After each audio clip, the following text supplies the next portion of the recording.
Have some interactive stuff on the screens up here. Make sure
Get ready for unrestricted racing. These are the fastest chainsaws on Earth. 3 cuts. Down, up, down. Head-to-head bracketed competition. The fastest, the loudest, the most unpredictable. Get ready for the hot saw.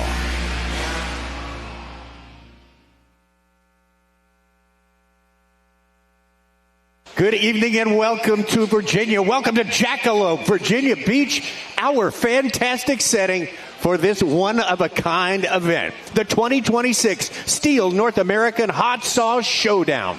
We have the best of the best from Canada and the U.S. ready to go at it for continental bragging rights on this stage tonight. To take us through it, let's bring him out. What a legend in lumberjack sports. So many titles, so many championships. Record set. He is the one, the only, Super Dave Jewett. Here we go. Live? Are we live? Hey, sorry for the delay. We got all the fastest, we got the fastest hot sawyers in the world, the fastest machines, and our flux capacitor conked out. But we're back online. Super Dave Jewett here, Tommy and Kevin up in the booth. Great to see you guys. Why did we ever sell our hot saws, Kevin? When we started back in the 90s, I was running a 325 Rotex. Times were 6-7 seconds. We thought that was fast. You're not going to believe what you're going to see today. The saws have doubled in power. The prices have tripled. Anyway, stick around. We're going to do a time trial coming up. I'm not announcing this on my own. I've got some help with my friend, the man with the hypes and the pipes. Give it up for Dave Johns.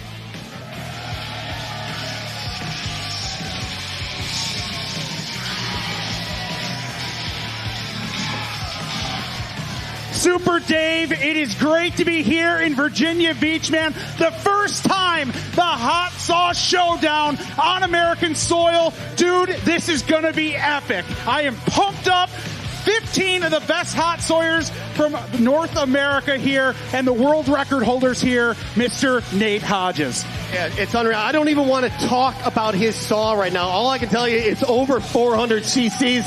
And what's terrifying in the world, he's got a bigger one in the making right now, but he's coming up real soon. I want to give a shout out.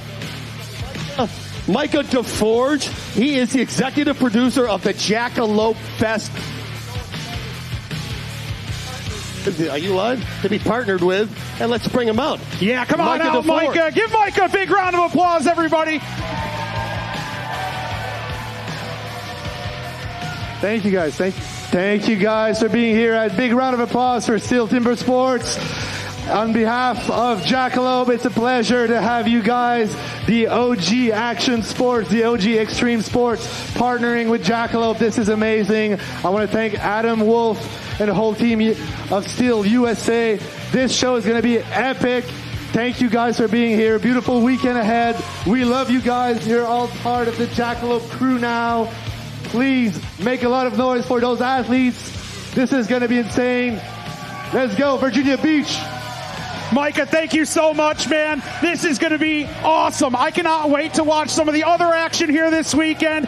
But first, we are going to sort out who is going to take home that beautiful championship belt off to the side. Huge shout out to STIHL USA, title sponsor here, as well as the Rocky Mountain Elk Foundation, John Deere, and of course, Jackalope. Tommy, Kevin, take it away with ones to watch. Thank you so much, Dave, and special guest as well. And Kevin, we've been doing this a long time, calling these events, but we've never had a treat like this. Wall-to-wall hot saw. I know you're good to go with it, and I know you have some ones to watch for us. Yeah, the hot saw event has always been the fickle mistress in this sport. It's always the last discipline in the STIHL Timbersports series, and it's always kind of a fleeting moment in our day. But now it's going to be repeat, rinse, wash, repeat, rinse, wash. Marcel Dupuis, our Canadian competitor, our top, arguably, Canadian competitor in the open hot saw. They call him the Beast of the East. He is chasing that 5-second mark here in the hot saw, and I think he's got a really great shot to do it here today. We've got some great timber. He was eyeing it up earlier on. We've got to talk about Matty Slingerland. The hot saw event has just been kind of that barrier in the STIHL Timbersports event for him in terms of a championship crown. He has been so close so many times, and so often it has been that hot saw event that has held him back. He is running exceptionally well. He's exceptionally fast to the wood. He's exceptionally fast through the wood. But he's got to get past, I should say, our world record holder, Nate Hodges. 430 cc's of Fury, the largest displacement saw you'll see here today. But with that large displacement, with that high horsepower, comes some, reliability issues. Yep. He has been tossing chains left and right, where other competitors are wide open through all three cuts. He's having to lift along the way. We've got a ton of great competitors all gunning for that 4.28, that world record time. All right, Kevin Holtzen, the ones to watch. You better believe him. Let's meet the players right now. Back to you guys, Dave and Dave. All right, let's bring him out from Nova Scotia. Big round of applause for Jeff Larkin.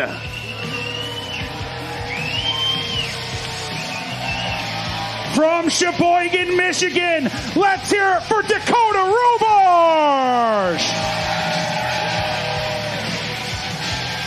And from Russia Gornish, New Brunswick, Nate Cumberland.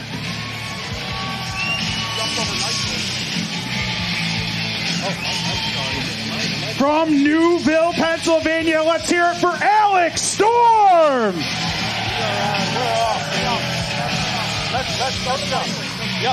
From Matthews, North Carolina, Ben Nicely. Did we get Storm yet? From Celesta, British Columbia, let's hear it for Bill Bischoff.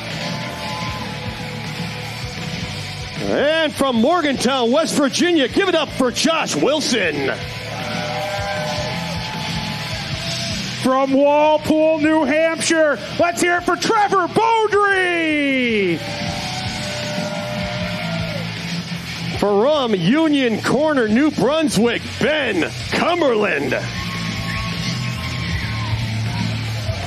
From Marquand, Missouri, it's Aaron Hovis.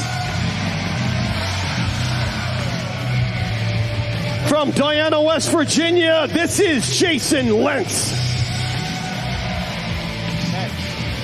From Pigeon Forge, Tennessee, Maddie Slingerland.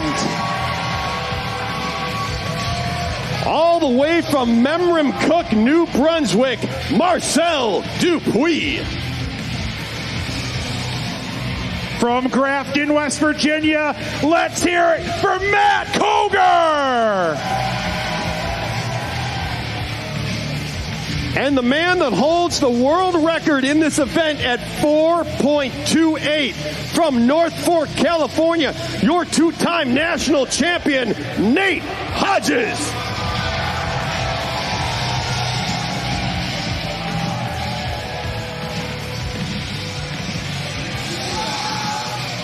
Give it up for all of our athletes. They're going to go and get ready for the first heat of our time trial. Good luck, gentlemen.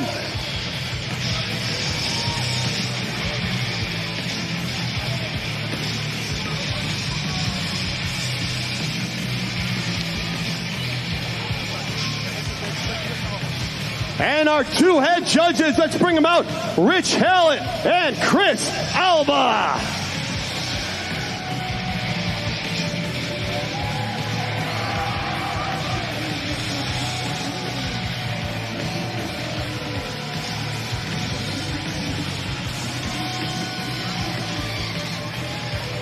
All right, we'll turn it over to the video and explain this discipline. This is the hot saw.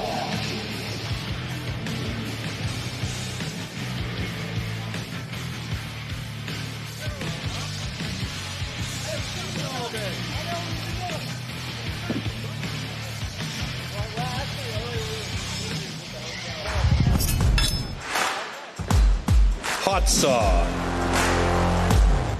For the hot saw, power saws are called into action, and the athletes have a space of 15 centimeters to cut 3 complete discs off a 46 centimeter thick wooden block. Jumping the start or cutting over the line will result in a disqualification.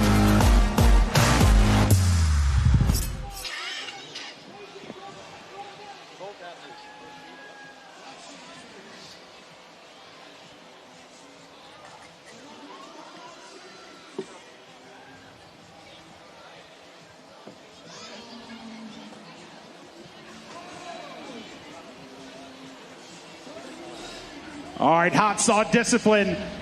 Time trials coming up right now. This is going to rank all of our athletes for this evening, and then we will have single elimination racing after that. Super Dave, why is it so important in this to be the #1 seed this year in this hot saw showdown? Yeah, you got to go for it. First of all, running a hot saw safe is...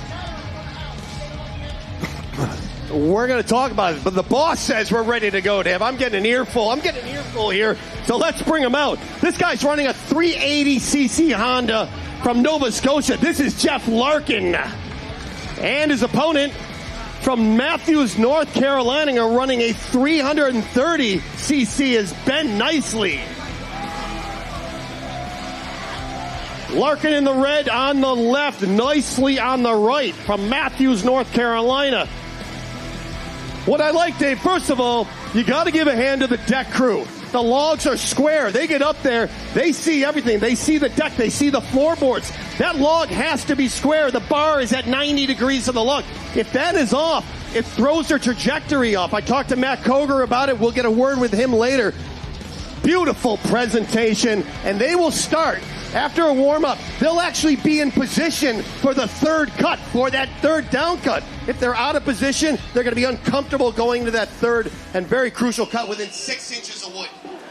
Warm up your saws.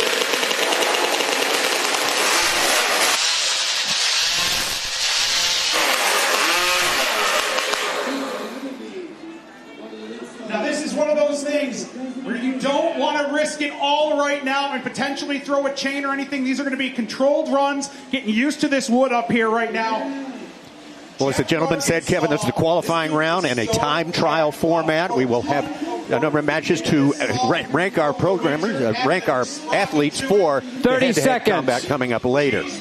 Right now on the left, Jeff Larkin of Nova Scotia going up against Ben Nicely of North Carolina.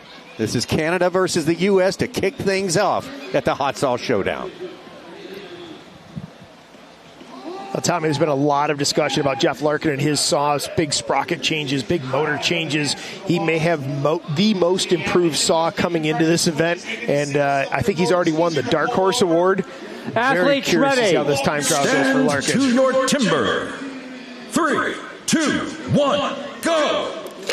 Ben Nicely very quick on the go and very quick through the wood. Larkin is reeling him in, but it is going to be all Nicely in time trial number 1. Ben Nicely showing an unofficial time of 6.3 seconds. Uh-oh. Penalty flag flying, though. Now, perfect opportunity thanks to Ben Nicely here, Tommy. Let's talk about how this hot saw run is different from what we see in our, air quote, regular steel timber sports. That yellow flag in Stand our one regular through disc. Can you see if it was a cutout on the video? Okay, so we're listening to Rich Hallett say they're looking for a cutout on stand number 1. I think there's trouble on stand number 2 as well. But Tommy, we'll just review a little bit. In this event, as opposed to traditional steel timber sports hot saw, in traditional steel timber sports, a DQ is a DQ. You don't get a time, you get a DQ. You're out. 0 points. It's all over. Because we're time trialing and trying to seed these competitors, the DQs are penalized at 5 seconds apiece. And you are able to disqualify multiple times in one event. You could jump the gun, cut out your first cut out your second cut out your third cut, have some violation after the cut, and accumulate 20, 25 seconds of penalties. Here's that run. We're looking down the line at Ben Nicely on 1. And I think it's his third disc they're calling into question. Oh, pretty good. I don't know. That looked pretty good. Maybe at the end, the nose of the bar came over to the line. We'll get a word from Rich right now.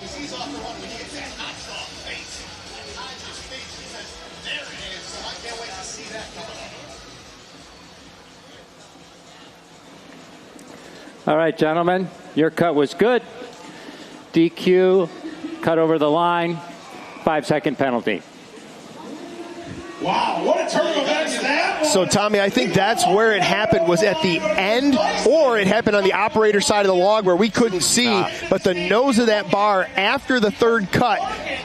Here's a look over at Larkin on stand number 1, but on stand number 2, Ben Nicely, the nose of that bar may have come over after the third cut was completed, and it hit the log. That may have been where that over the line DQ came from. Again, in regular steel timber sports, that's a complete DQ, 0 points. In this case, it would be a 5-second penalty added onto his time. Excited. Talk to me about that run, buddy. Yeah, picked the saw up, got a little spark, wasn't used to it, and just went a little too thick. Normally you want to set yourself up for success. You're definitely behind the 8 ball when you go that thick. The saw looked smooth, though. I know you said last year you were fighting some demons with the bar and the chain, but it looks pretty dialed in. Are you feeling good going into the next round with that chain, or might you switch some things up? No, 100%. Very happy with the saw, very happy with the chain. Just got to learn to take about an inch less on that first cookie. Absolutely. Give Jeff Larkin a big round of applause. Your current leader in our time trial. Nicely done, sir.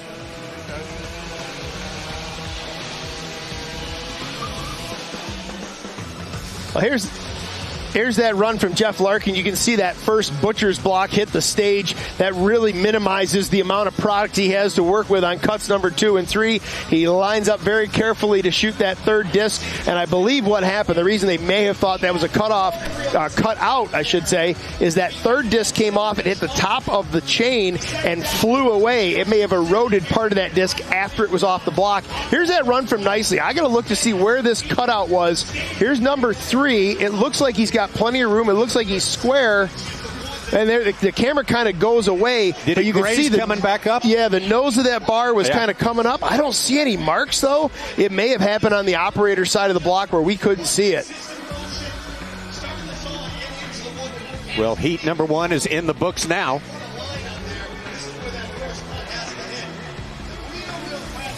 Yeah, it's interesting, Tommy, too, just to rearrange your brain a little bit and go, okay, that was a DQ, but it's not really a DQ. It's a 5-second penalty. We'll see how that stacks up. It was a good run, a 6-second run. You know, that's a fine qualifying run, but now it's an 11 and change. You might see some competitors that really struggle, and they may end up with a slower time and get seated behind Ben Nicely.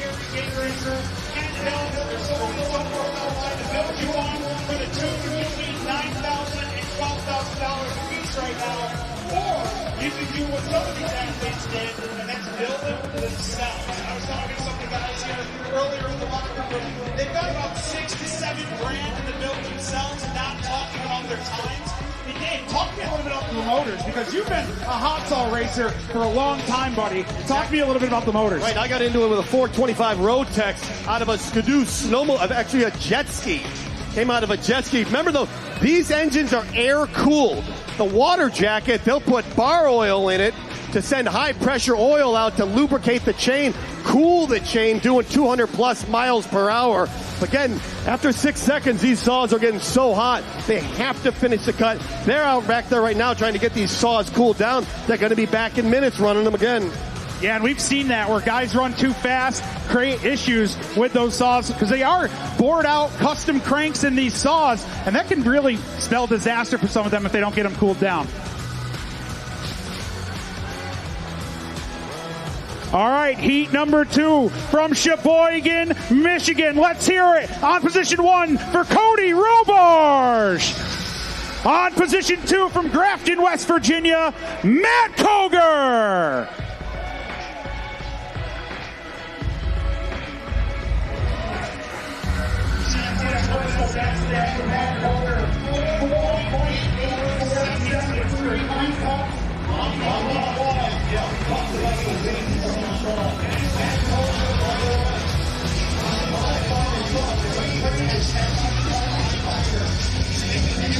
All right, on stand number 1, that's Dakota Robarge. Comes from a family with a big tradition here in lumberjack sports. He made it to the national championships last year, did very well, made the final round, finishing in 6th place. But he is going up against about the biggest mountain you can face in this world, no matter what discipline it is, but very much so in hot saw. Warm up your saws. On stand number 2, the 7-time U.S. champion. When you can't count Timber Sports Championships on one hand anymore, you're doing something. Now, fair to point out, Matt Cogar's got lots of world records. He's done lots of things. He's been very close to Nate Hodges in terms of that world record pace, but he hasn't been able to take down Hodges with that 4.28 just yet. There is no recoil. Why not? Hey, save some weight. 2 to 3 decompression switches. Turn on your time to beat 30 seconds. Jeff Larkin. Here comes this tether. This is a new thing. 7.18. That's his personal best to Jeff in that first of these qualifying heats. Absolutely. Now you see these guys using their hands to measure out where the mental preparation, the mechanical preparation, a couple of just beasts of saws out there. That saw from Matt Cogar, if we get a good close camera shot on it, is loaded with carbon fiber parts, trying to reduce Athletes weight. ready. Stand to your timber. 3, 2, 1, go. Matt Cogar arguably has the fastest time on the tree as far as getting off the line. A 5.06 showing for Matt Cogar. A lot of guys have been talking about like a 5.2 as being a highly respectable qualifying time, and a lot of guys talk about being in the low 5s. Our head judge Chris looks things over for Cogar. Rich Hallett over on stand number 1 checks out row bars. I don't see any flags flying. It looks like both competitors are going to be coming out front. Clean heat. 2 good times, really. Both cuts are good.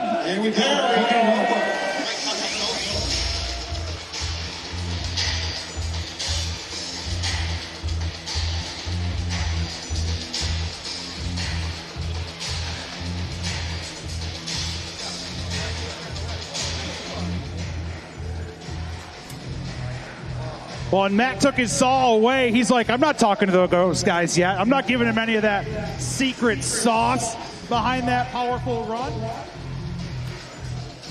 Well, Tommy, let's go back and have a look at this run from Matt Cogar. This guy, I was watching video with him behind the stage earlier today, and all these competitors are breaking down their runs frame by frame, moment by moment. And one of the things that all the competitors seem to agree out here is Matt Cogar has one of the fastest reaction times in terms of drag racing. His interval or time off the line, and he showed it there. There are tenths or hundredths of a second to be had all over this event. Here's Robarge up for his first cut. Looks like a nice, thin, clean disc. Second is also nice, clean, thin. Third is also nice, clean, thin. Beautiful run. Plenty of real estate there left from Dakota Robarge. That chain is loving this one. Great cut by Dakota there, but that found the chains. Some of them are hand filed. Some of them are done on official a grinder. time for Matt Cogar, 4.94 seconds. Dakota Robarge, 5.73. Control.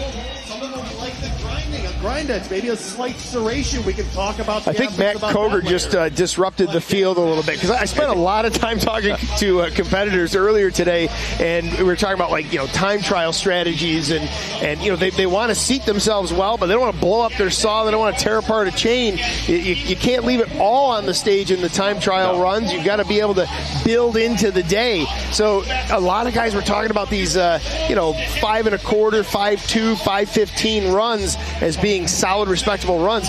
4.94 just put up there by Matt Cogar as a time trial run, and he looked like he had a cruise control set and just was letting it ride. If he was holding back, then that's real trouble for everyone, that's for sure. Sub 5, come on. Let's hear first volunteers in steel and real folks. Make some noise.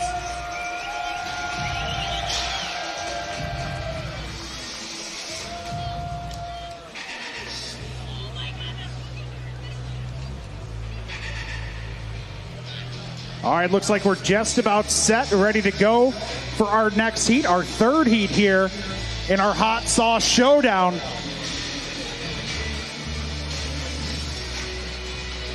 Heat number 3 from Celesta, BC, Bill Bishop. And his opponent from Union Corner, New Brunswick, Ben Cumberland. Battle of Eastern and Western Canada in this one game. Bill Bishop definitely has the advantage here in this. This dude is a monster in the hot sauce up in Canada. Big sauce, 350 Honda there on your left. Stand number 1 from Canada, Bill Bischoff. Bill Bischoff, who has had a long and very fruitful career in this, stepped aside for a few years, came back with a vengeance last year, did well. He's going up against, on stand number 2, another fellow Canadian, Ben Cumberland. Warm up your saws. A former rookie world champion, silver national trophy last year in Canada. Well, it's all my dirt bike friends out there that are going to races now, and all these 4-strokes are showing up, and it's 4 strokes, 4 strokes, 4 strokes, and then the old timer shows up on an old CR 500, a 2-stroke. That's really kind of in our world what's happening on stand number 2 with Ben Carlson. But anyways, there's a Rotax power plant up there, a Russ Lemke built saw. That's my generation. Those are my hot saws. So that would be like the silverback of the field. But they are amazingly reliable saws. They're starting to lose ground to some of the Dennis Cahoon saws out there, but still an exceptionally reliable saw, a tremendous power plant, and we'll see how this run on stand number 2 goes. What a great time for some redemption now for Cumberland on the right. Absolutely. One of the nicest guys. Athletes ready. Stand to your timber. 3, 2, 1, go. Ben Cumberland looked super clean to the wood. It looked a little bit rougher on stand number 1 for Bill Bischoff, but in the end, it is an exceptionally close race, and you see a little bit of a fist pump there from Ben Cumberland. 5.94 for Cumberland in a qualifying round. Big smile. He's kind of shrugging his shoulders, though. I don't know if he's got trouble or he's just surprised himself with that run. Oh, no, there's a penalty flag on number 1 for Bill Bischoff. Uh-oh. From Bischoff. Did you see that look Cumberland shot over? Unofficially 6.19 for Bischoff in that, but they're looking at that cut. He may have just got himself a bonus 5 seconds. Right there for Ben Cumberland. He's jacked right up about it. Bill Bischoff was really high on my dance card as far as the Canadian competitors. I'd put him up there as probably number 2 or 3. Should be a top performer for the Canadian team. That 5-second penalty will just seat him a little deeper in the field. Okay, gentlemen, your cut was good. Your cut, you have 2 DQs. You didn't connect the tether, and your fingers were not over the line at the start. 10-second penalty. This that is hurts. just So, Tommy, I alluded to this. It's possible in this format to DQ multiple times, take up a bit of a collection. 10 seconds of penalty, and I know Bill Bischoff very well. We're very close in age. Super nice guy. So I don't hesitate to say those were really dumb screw-ups for Bill Bischoff, and he knows it. Getting set up with his hands across the line, getting his tether on. I was pulling for you, buddy. You had the world title wrapped up, going into the hot saw. Maybe we can get a replay and production on that later. It just didn't seem to want to come up. You weren't comfortable. You seemed to know it. You said, hey, wait a minute. The saw, same saw, it's faster. We've done some work, and you ran it like a champ. Congratulations in this time trial. Talk about it. Yeah, we shipped the saw to the saw doctor over the winter, and she came back running beautifully. And then Dad got the chain filed up, and it's cutting really well. And that's the first time I've run it since October of last year. And so we'll see how it goes the rest of the day. But just being able to put 3 on the deck in a decent time, that's the fastest time I've ever cut. So hopefully it keeps up for the rest of the day. I love it. Have fun. Keep smiling, Ben. We all love you, buddy. Good luck rest of the day. Hey, a little shout out to Rod Cumberland. Filed the chain. Let's have a go here, a look at stand number 2. This is Ben's run with that beautiful Russ Lemke powered Rotax machine as he gets through 3 clean cuts. Nice amount of real estate left. Safe discs. He's got to be happy with that. New PB for Ben. Let's go take a look over on number 1, though, here for Mr. Bischoff. He couldn't really see from this angle, but according to the head judge, his hands were over the line. And then let's talk about that tether that he was disqualified for. You can see it coiled up on top of the log, that carabiner and bit of rope. That needs to be clipped to your throwaway starter cord so that you don't throw your starter cord behind you into your competitor, out into the stands, up into the lights, whatever. Yeah, just a procedural mistake right there. Yeah, and there you see it. Yeah. So the starter cord actually did go over the protective barrier and wound up over by Ben Cumberland. It did not hit his chain, thankfully. That's a chunk of steel that would land on top of that chain and destroy several teeth on a very, very expensive chain. All smiles for Ben Cumberland. He's like, where did that come from? He told us today he's going to have to do personal best and then some if he's going to be competitive in this event. He did really good there. Yeah, that was a personal best. Now we need the then some. Yeah, 5.82 official time for Ben Cumberland. Cannot have the athletes just waving around all willy-nilly up there on the stage.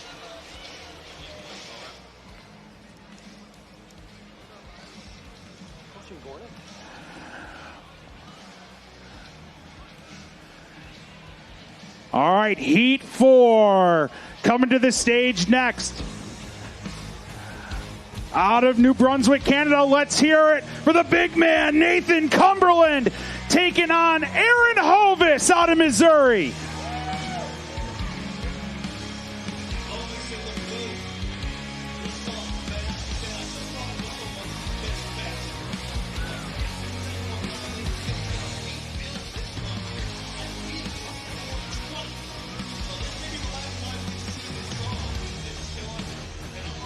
Stand number 1 from Canada, Nathan Cumberland. Nathan has been wanting to get here for a long time. This is the first year. He's been trying for 2 or 3 years. Everything going on in life was keeping him from it, but now he's here and he can't wait to get started here. He was 5th in the world. Warm up your saws. In 2018, so he is back and he is serious and good to go. Going up against stand 2, Aaron Hovis of the United States of Southeast Missouri.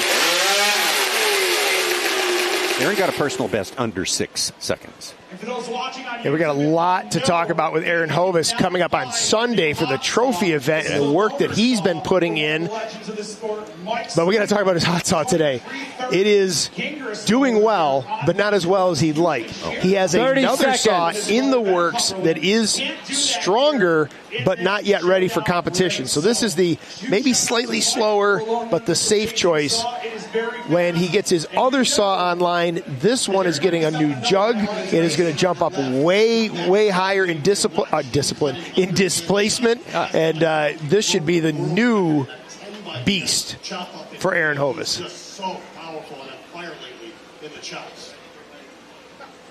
Athletes ready. Stand to your timber. 3, 2, 1, go!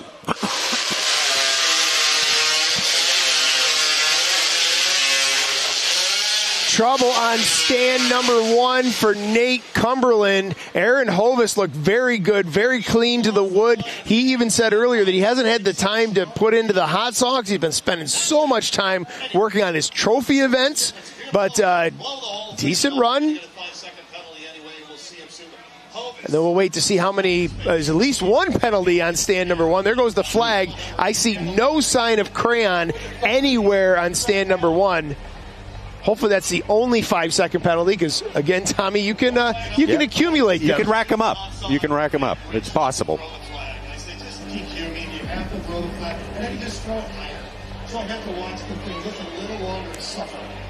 All right, gentlemen, your cut was good.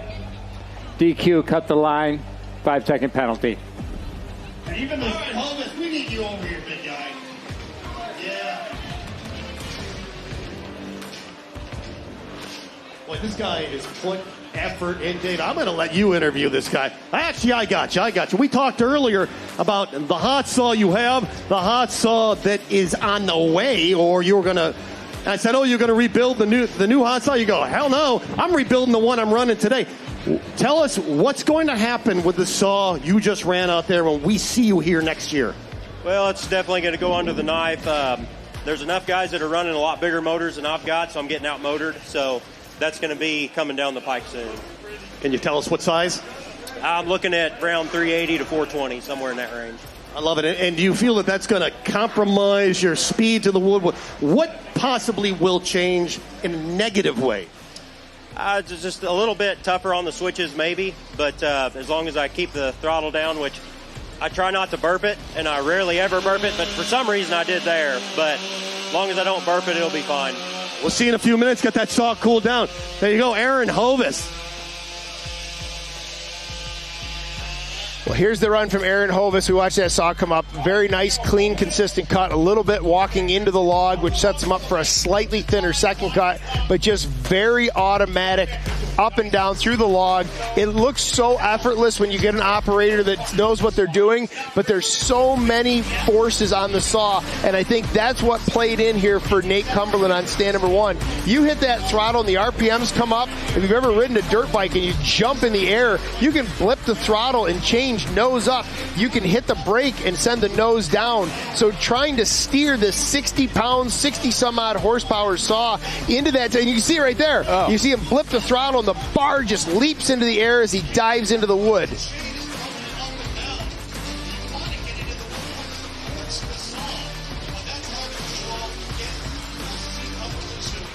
Yeah, it didn't look like he had quite around the walk and not there to execute that. Well, we are coming to you from Jackalope, Virginia Beach, this extreme action sports things. And you've heard of people being said to be doing a high wire act. This is an actual high wire act. This is about 9 stories above our arena going on right now. And I'm not going to request a crack at that. Tommy, I think you've got it. I think you've got what it takes. I'll trust you. I'll trust you on that. We're good. We're good, right? Big weekend here at Virginia Beach. Great to be a part of it. Jackalope, Virginia Beach. Run down all the things going on here. It's incredible. Beautiful spot. This next heat, Dave. I am jacked up to see this next heat. 2 of the best in the business coming up next in this Hot Saw Showdown time trial race. Could tell us a lot about how the rest of the day is going to go for them here in Virginia Beach.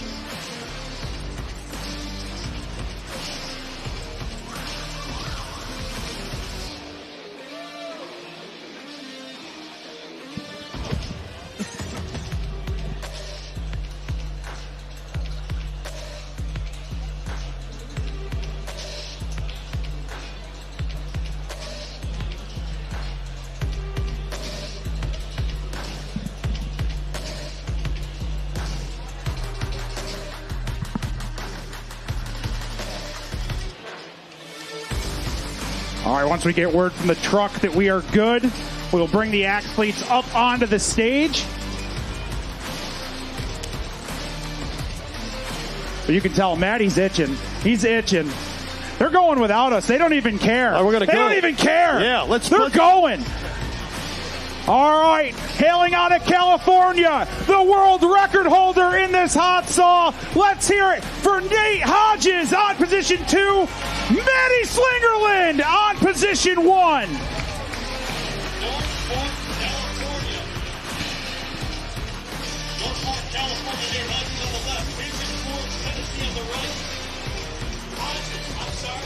Couple of the heavyweights in this business, in this heat, that is for sure. Stand 1 right there from Tennessee.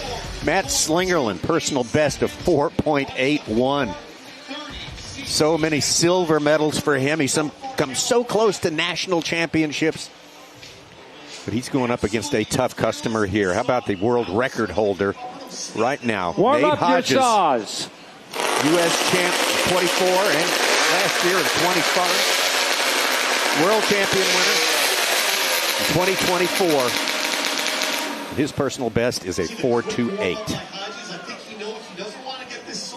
Bears repeating that 4.28. His personal best is the world's personal best. Yes. That is the world record in this hot saw event. Nate Hodges running the largest displacement saw that's out here at 430 cc's. You'd think that'd be enough. You'd think that would satisfy him, but 30 no, seconds. There's a bigger power plant on the way.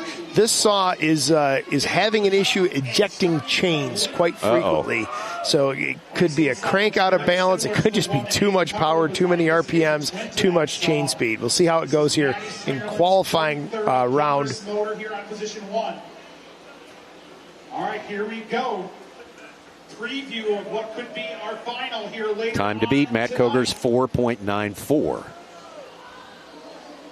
Athletes ready. Stand to your timber. 3, 2, 1, go.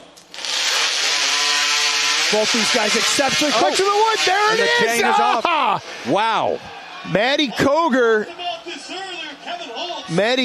I think, has 3 clean cuts, but there is the disaster. Okay, let's start coming up with DQs and seconds and times. And, I mean, the time is still running. I do not want to be a judge on the stage right now. This is a different format. It's slightly different rules.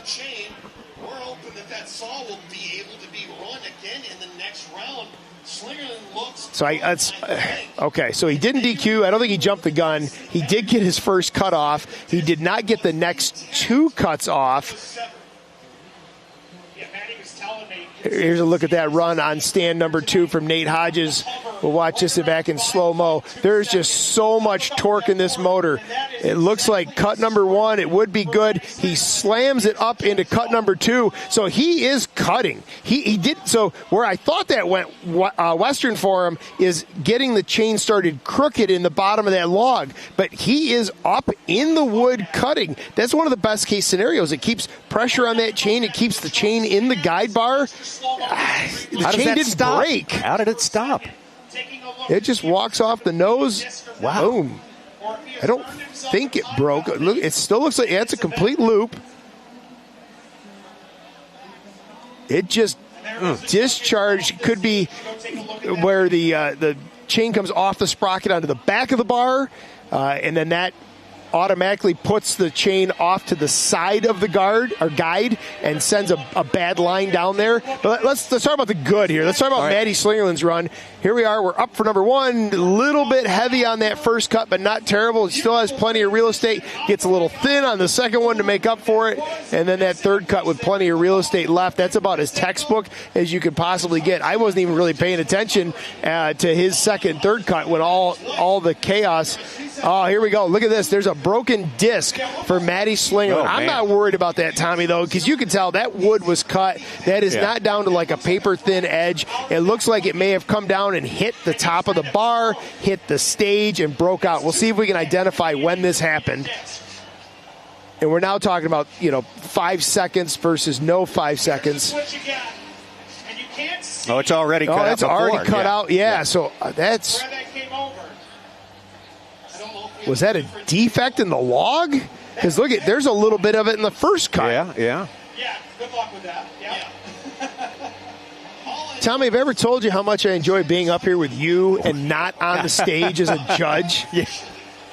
I'd rather be up here judging the judging. Maybe we can work out a judge for a day thing for you. No, I don't even need to experience it. I don't need to job shadow that. You might change your whole outlook. Yeah. Or maybe not. Over the course of the last year. It earns a lot of I'm wondering if there was a defect in the log. It was there on the first cut. You could see it on the other, Slammed it into the upcut, took a relatively large disc on the upcut, so it would have been tough even if he got that disc off. We were talking about Nate's world record 4.28 today, and Nate said, I'm not sure anybody's ever going to beat that. He said if it's going to be beaten, it'll be beaten here at sea level. You can probably explain why that is. Well, yeah, that's an oxygen density situation. Oxygen is one of the most important fuels in these motors. Oh, here we go. All right, gentlemen, you did not make this easy. You have a DNF, so your time is 60 seconds. You actually, on your upcut, hit the disc, so it's an incomplete disc. I'll review it. And it's a 5-second penalty. So Maddie Slingerland, you hear him already pointing off stage. You heard him call for Bucket. He's talking about Nathan Waterfield, a.k.a. Bucket, and he is over there now having a conference with Nathan Waterfield. You don't argue with the judges. You go talk to Nathan Waterfield. Nathan Waterfield will then go argue with judges or be kind of a mediator in this situation. You see Nathan going up. He's going to collect the discs. Maddie Slingerland, let's get another look at this. Maddie Slingerland is arguing that he did not hit the disc on the way up. Let's watch. Couldn't tell. It was covered. Yeah, it was covered from our perspective, but it looks like there's that same mark. Yeah, this is an unpopular decision with the crowd here. We get some of that. Who's got 2 thumbs and is disappointed in the judges? That lady is. Your power. Yeah, it's one thing if you're really thin on the bottom, but when you got that much wood there, there's just no other choice but to cut it. So, yeah, I think it's the wrong call, but we'll see. All right, we'll see you soon. You're going to run again. I think we're going to see this guy still moving on. I'm not too concerned about Maddie Sling. If there's anybody who can rebound, who has the ability to handle these pressure situations, it's Slingerland.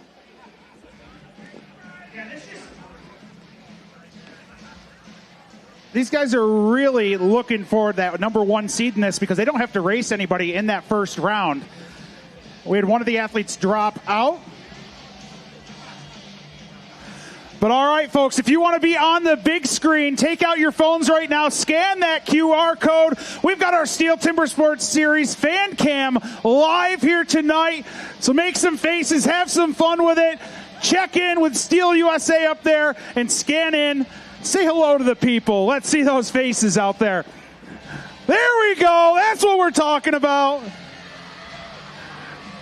Some of our youngins out there. Woo!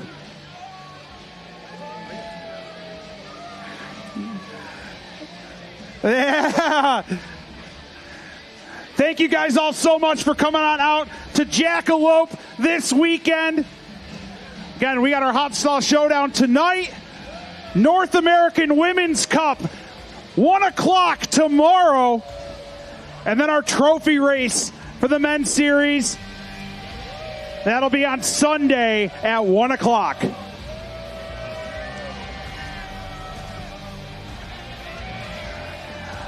I have a feeling we're going to have a lot of fun over in the Patron tent with some of these fans here later tonight, Dave. I'm pretty jacked up about that. They look like they're having fun out there enjoying the sights and sounds of Virginia Beach.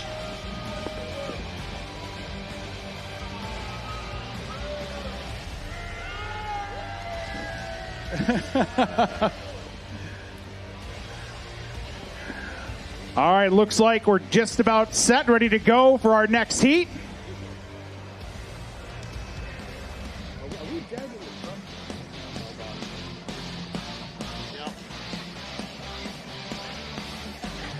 Heat 6 from Newville, Pennsylvania, Alex Storm, and his opponent from Morgantown, West Virginia, Josh Wilson.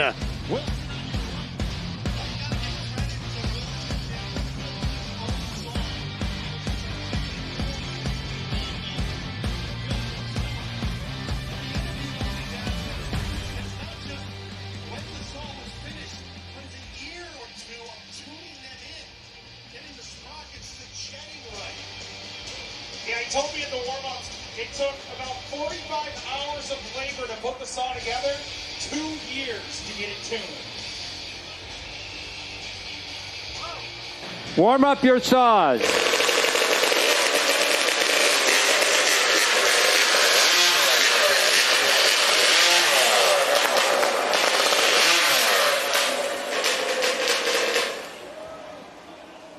On stand number 1 from Newville, PA. Also the coach at Penn State Mon Alto. That's Alex Storm. All right, so these guys going up against stand number 2. Josh Wilson, the veteran here. Throw away, or it's got to be a pull start saw. It cannot have Josh running a saw that he crafted with his own 2 hands. All right. Maniacally in his basement. And he's been running exceptionally well with it. I'm very curious to see how the time trials go for him. Alex Storm, in my head, he's still a college kid, but he's now coaching college kids. Alex has really come into his own. This is one of the last disciplines, along with like springboard, that you might pick up as a timber sports athlete. So Alex has got a long road ahead of him, but he's been doing exceptionally well. Athletes ready. Stand to your timber. 3, 2, 1, go. A little bit of a hesitation. You hear that blip in the throttle from Josh Wilson. Wow. Head-to-head matchup. Man. These guys run against each other a lot on the Atlantic seaboard. And these guys, oh, look at it. We're showing unofficial times tied 5.51 seconds. I think Storm's cutting time was the fastest. Now, this is not like Little League. Not everybody gets a trophy. I know it's time trials, but we will go frame by frame and sort this out. And there it is. We've already updated the times. Josh Wilson will qualify ahead of Alex Storm, 5.37 to 5.46. Wow. There's the official times up on the stage now after adjustment. Look like 2 good cuts. Let's see what Rich Hallett says. For Storm, here's the judges ruling on the cuts. Nice job, gentlemen. Both cuts are good. That Judge Rich Hallett trying to win some favors back from the crowd. Yeah, may take a few heats to do that. But both of those guys taking advantage of a bit of a door left open by some of the heavy hitters earlier today. We got Josh Wilson coming up to the Love the stage close with us races. Right now. You see Storm out there, man of the people from Newville, Pennsylvania. He's jacked up about that run. We're here on the stage right now. Josh is watching this cut on the right. Wow, yeah, just nosed him out there, Josh. You got to be jacked up about that cut. Feels good with your own piece of equipment to make a run like that, eh, bud? Yeah, absolutely. I mean, it's definitely a little bit more special because I build everything. I put the blood, sweat, and tears into it. So it's really, it gets you that little extra than, just buying a saw. So, yep. Now, I know you said it took 45 hours to fully construct the saw. How much, pre-research did you have to do to kind of draw it out? Because that thing can't come together easy. No, I mean, I had about 2 years of planning just trying to find the actual motor itself because it's not something I can just go buy off a shelf. So once I found the motor, then it took about 45 hours of construction, another week or so of planning and whatnot to get it right. So yeah, I mean I've got a good 3 years into it. So. All right, so now in between heats, what do you have to do to get ready for this next round with your saw? I've got a little bit faster chain and, just get it cooled off and probably fill it back up with fuel just to make sure it's good to go, and we'll see what happens. Josh, we'll see you in the next round, buddy. Congratulations. Awesome time. Give Josh Wilson a big round of applause. Epic run for Josh. Here they are, side-by-side split screen. Josh Wilson on the right, Alex Storm on the left. Alex Storm just getting a bigger lean on this. Josh Wilson just seems a little more effortless, and there you see a great look side-by-side as these guys go down through. I got to be honest, Alex Storm, look at the shove at the bottom of that run, trying to get everything he can out of that saw. Hot saw Harry Burnsworth would be proud of that run. He would say on those down cuts, you're pushing hard enough when your feet come off the stage. Alex Storm was pretty close. Josh Wilson, a personal best 5.37, puts him right up there into third place, and Alex Storm just a hair behind that in fourth as it stands right now. Two good efforts. Now, these saws so temperamental, Dave. When you have a run like that, it's got to be epic. I know you had your 250 runs for a long time. You won a world championship with that saw. Yeah, talk to me about what that feels like after all the pains of a hot saw and then putting down a run like that. Every once in a while, it just comes together with a 325 road test, but I changed it. I put a bigger sprocket on, changed the fuel, and sometimes you're just in the zone. You don't sense the ground, you don't sense anything, and you get it in the wood, and it's just like running a Steel 660. It's so easy. When you get through it, you're like, I remember when I won the world title, I got done and shrugged my shoulders, and then there's no big deal. And those are the days that you just stay in that zone. You go, what's that back focus? Those are the days that you like to change.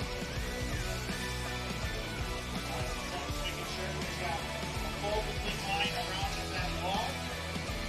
6-inch line for all these athletes to stay inside of. But these two, some of the best hot sawyers in the business. Coming up next, Dave.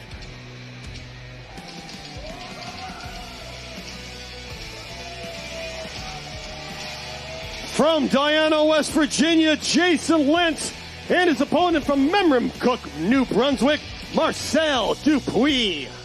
Two of the strongest guys in the sport.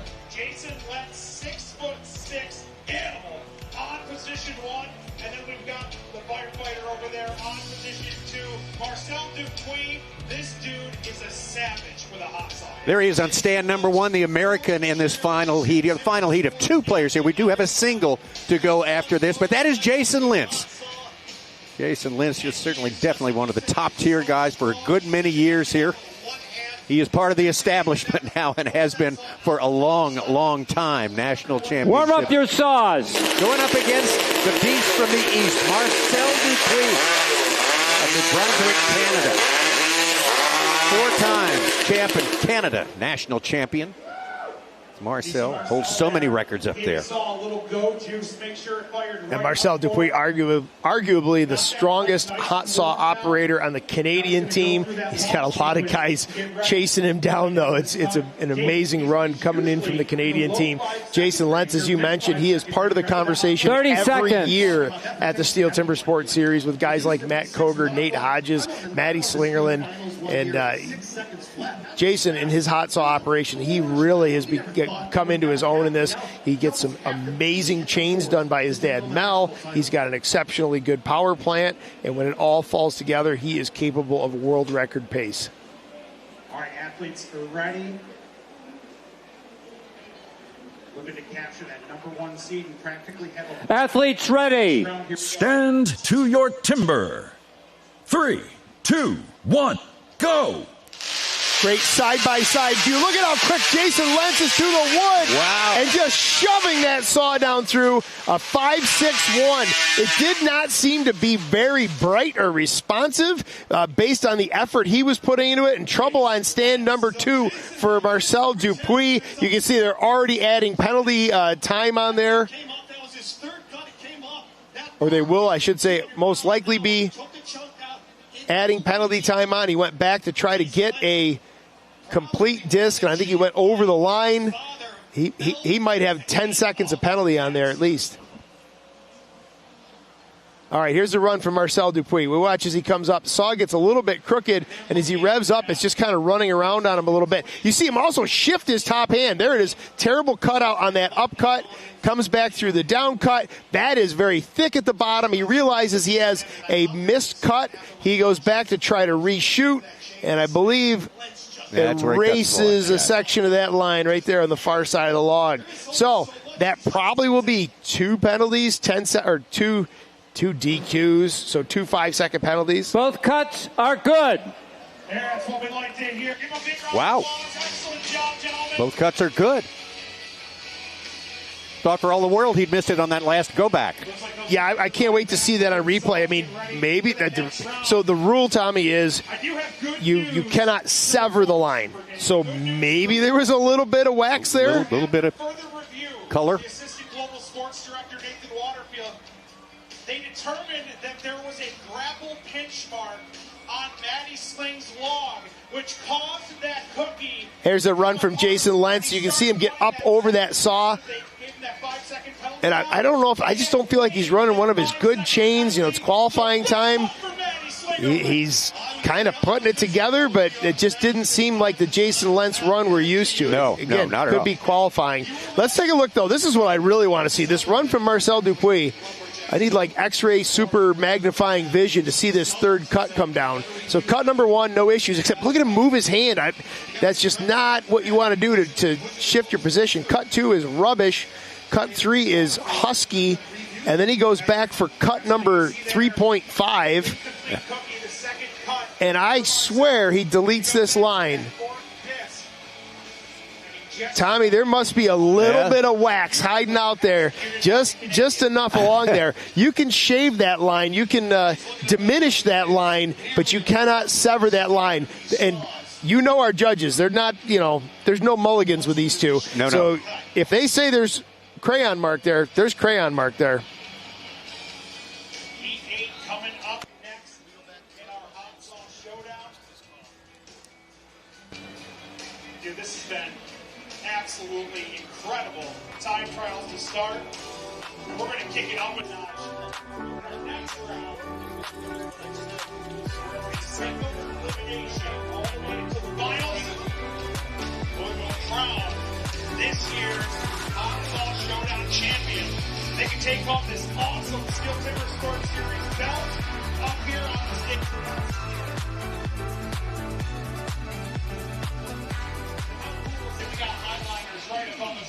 Oh, Tommy, sometimes it's worth a third or fourth look. Maddie Slingerland appealed to Nathan Waterfield to take another look at this decision. We talked about this. I said, I don't understand how that wood was taken away by the chainsaw. You can see on the first cut on the deck, there's a similar notch taken out of that piece. There's also one in that second cut. It just, and Maddie knew it too. He goes, it's just not a chunk of wood removed by his saw. What they determined was in the logging operation, that is a grapple from a skidder, the log truck, something moving that log around that put a mark in the bottom of that log, and the wood just fell out of that. So nothing he did. They reversed that call. No 5-second penalty. That will advance Matty Slingerland higher in the rankings as we move into the brackets. Yeah, gives him a 5.08 when it's all said and done, and that puts him right up tucked under our leader, Matthew Cogar. We do have one more heat to go.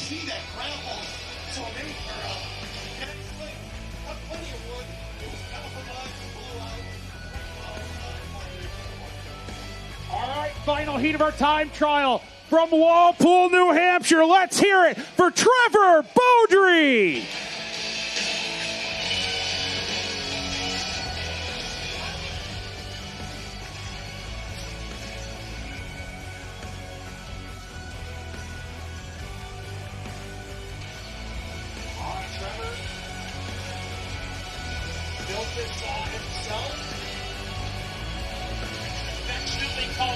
All right, we have one. We have an odd number of competitors in this hot sauce showdown here. So the final heat would be Trevor Beaudry running against the clock. They are all running against the clock when you look at it. So Trevor Beaudry will get to set his time without another player on the other side of the barrier there. And as I understand it, because of that, our top finisher will get a bye into the quarters. And we'll have to cut a procedural cut to make sure that his saw has had to make as many cuts as the other. Tommy, I had no more words. You just explained that perfectly. So hoping it's true. That's exactly how it works. Yeah, Trevor's out here. He's got to post a time to seed himself in the bracketed match. Our number one qualifier will get a bye, but they will need to make a cut. So that, or I guess 3 cuts, I should say. They will have to come out and perform the task at hand 30 so seconds. that they have just as many runs on their saw as anyone else would. So it's an advantage, but not a massive advantage for our number one qualifier. To really dial them in, find out the fuel mixture they want, the size pipe that gives that compression. Top time again, Matt Cogar, 4.94. Well, a lot of our competitors, right, I talked to a lot of the competitors earlier, their predictions were right. They said, kind of the mid-5s, 5.25s, 5.3s. And then there was Matt Cogar. 2, 1, go! And here comes Trevor Beaudry. He's going to try to get down in that sub-5, and it is not going to happen. He tried a little too hard on that pull up through the wood. Fuel-air mixture was not quite right, I think, on that, or just a little too much Trevor Beaudry going up into the second cut on that. We should point out, too, I love to point this out, you see the kidney belt, the belly band there on Trevor Beaudry. That is not for fashion. That is 100% for function. That is to keep the carburetor from sucking his T-shirt into the throttle body, essentially, and choking out that motor. It happens more often than you might believe. There are no air filters on the back of these. There are no cages on the back of these. And they're here at good cut. A tough break as that saw almost stalls out completely. He keeps it running down through that third cut.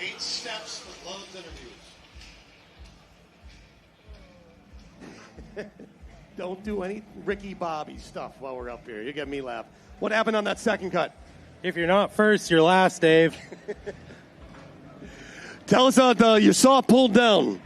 Can you make an adjustment with your high-speed jet in between heats here, or you got to make adjustment on the weight you're laying on? Just got to go fast. You're doing Ricky Bobby? But the bit is ruined if you ruin the bit, Dave. Now we gotta teach the crowd though. Seriously, your saw was the only saw that really pulled down. What do we do about that? Don't pull on it so hard. I was pulling on it pretty hard and pretty much killed it. It might be a little lean. We were in West Virginia last weekend. I tweaked with the jets a little bit. Leaned it out just a little bit for the atmospheric conditions there. We're down at sea level here, more oxygen. Probably needs a little more fuel. It should be fine. I was reefing on it pretty hard, though. I'm not surprised it pulled down. All right, thanks, Trevor. Trevor Beaudry. Again, the advantages of being a hot saw mechanic, no panic. Just that jet, maybe put a less aggressive chain on. We'll see in the next round. Absolutely. We'll see how these athletes are going to be ranked here. Well, that completes our qualifying round. Our time trials are complete here, and from this list right here, we will seed our head-to-head bracketed competitions. And look at all the personal bests on that. Matt Cogar, of course, with the best time of all, a 4.94. Matt Slingerland got a little redemption from a call that went against him earlier to come up into second place. Josh Wilson, good effort from him, a personal best. Lentz, Storm, Hovis, Robarge, Cumberland, Beaudry, Larkin, Dupuis, and Nicely. So we will take a break. We will get the new pairings set up and be ready to go with the finals.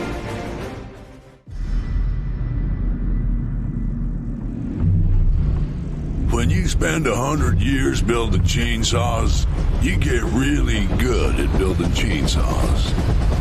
So when STIHL built the mower, we built the chainsaw mowers.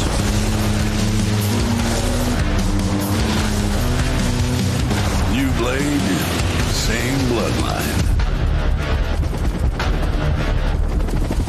Some days, everything goes your way. This is not one of those days. Good thing the Gator XUV can navigate rugged terrain and haul whatever the day demands. Pull me out!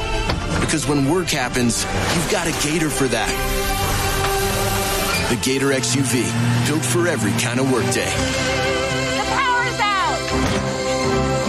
Learn more at an authorized John Deere dealer. Conserving moments like this. The Rocky Mountain Elk Foundation is building a strong future for all big game. 1 square mile a day. That's our mission. More access, healthier habitats. Your support will help shape what's next.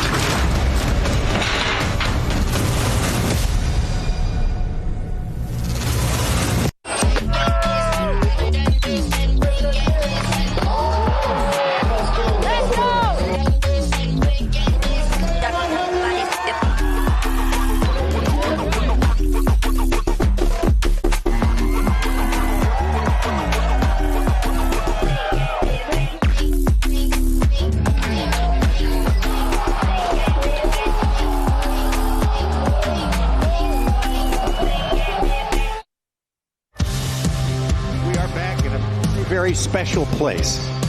Virginia Beach and Jackalope, Virginia Beach. This is one of the world's foremost gatherings of action sports. All sorts of great and things that you'd never see on a daily basis, but they have got everything going on here. Celebrating 100 years of STIHL chainsaws. They sponsor our coverage. Also John Deere, the Rocky Mountain Elk Foundation, and Jackalope. Great to have these great partners in this wonderful thing. First time ever on American soil for the STIHL North American Hot Saw Showdown. Bragging rights for a continent on the line.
All right, your number one qualifier coming to the stage right now from Grafton, West Virginia. Let's hear it for Matt Cogar.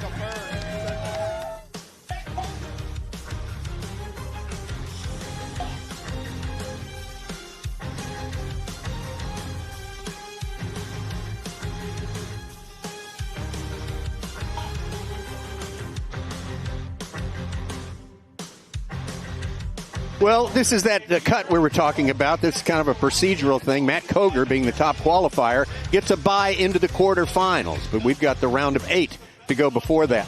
So Matt will get a bye on that, but he will have to make another cut, as we explained earlier, Kevin, just to make everything equal as far as the amount of times your saw is used during the course of the competition. Yeah, guaranteed to win. Yeah, guaranteed absolutely. to advance. I was going to try to get you to bet on it. But he can't. Yeah, but he can't get a total free pass. He's got to put some revs. I got to be honest. I wonder if he get a quick a change of chain for this. Maybe throw a practice chain on, because he doesn't need a fast chain. He's got to make 3 cuts. Again, as you pointed out, Tommy, it's just procedural. Has to go through the motions. He declared the winner of this heat. 30 seconds. There's also something to be said about messing up your saw doing that. That's not going to happen right now. He'll save that for another. He'll save it for the Nationals when he's behind by 3 points. And he has to come back at triple points. Watch that coming up later this season in Milwaukee. I think you're going to see a conservative cut, but fast. They train fast. Their mind says, let's go fast. They don't want to deviate from that. Looks like Matt's set, ready to go. Athlete ready. Stand to your timber. 3, 2, 1, go. Well, now's the time to do that, I suppose. Absolutely.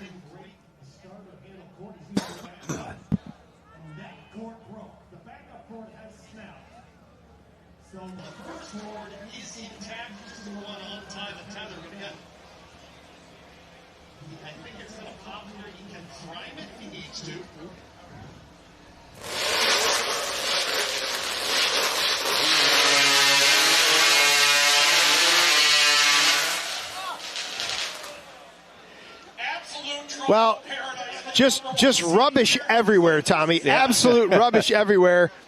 But it doesn't matter. No, it doesn't matter. Saw wouldn't fire. He cut out. He absolutely went after it. No lift. Yeah, Rich throws the flag, but whatever. Let the guy get off the stage. Let's get on with the show. That is not Matt Cogar style sawing. He's still advancing. This was the benefit of being the number 1 seed. But again, he broke his backup starter handle. That cord snapped. So that's a good thing for that to happen now. Okay, your cut was bad, but it's okay. You still move on. After 30-something years, Rich, you are so sick. So sick.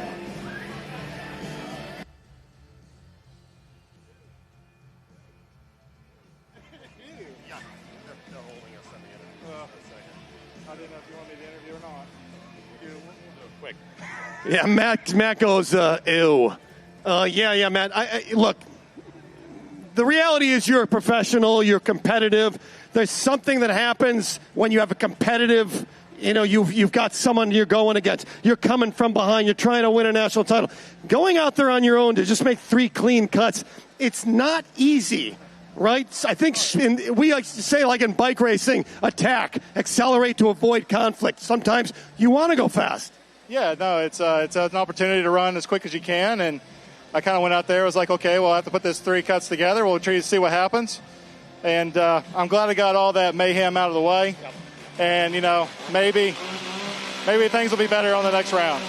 You broke your backup starter cord. Do you have a spare? No, I don't have a spare, so I'll have to tie a quick knot in that one real quick. All right, buddy. Thanks for the interview, Matt Cogar.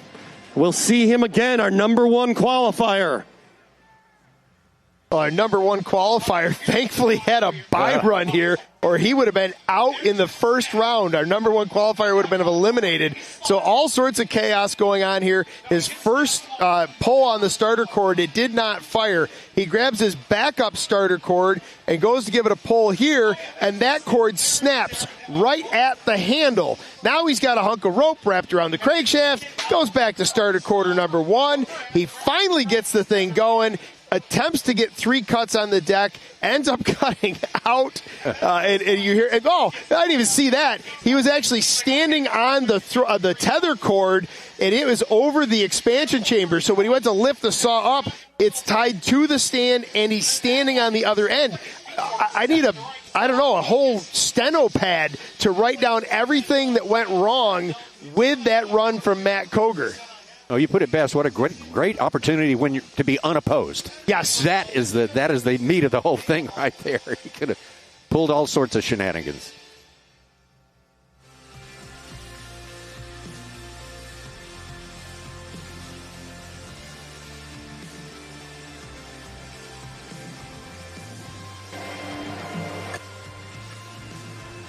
All right, heat number 2 of our elimination round here, hailing out of New Brunswick. On position 1, let's hear it for Ben Cumberland. On position 2, out of New Hampshire, Trevor Beaudry.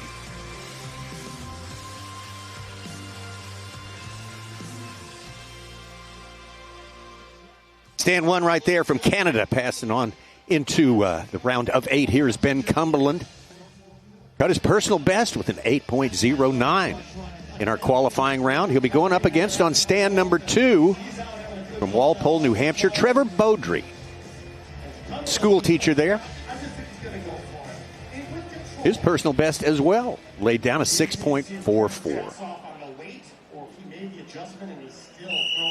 Tommy, in a normal, rational world, this should not be an issue for Trevor Beaudry. He should be able to handle Ben Cumberland quite handily. This isn't a normal, rational world. No. This is a hot saw world. It's a hot saw world. It's a crazy world.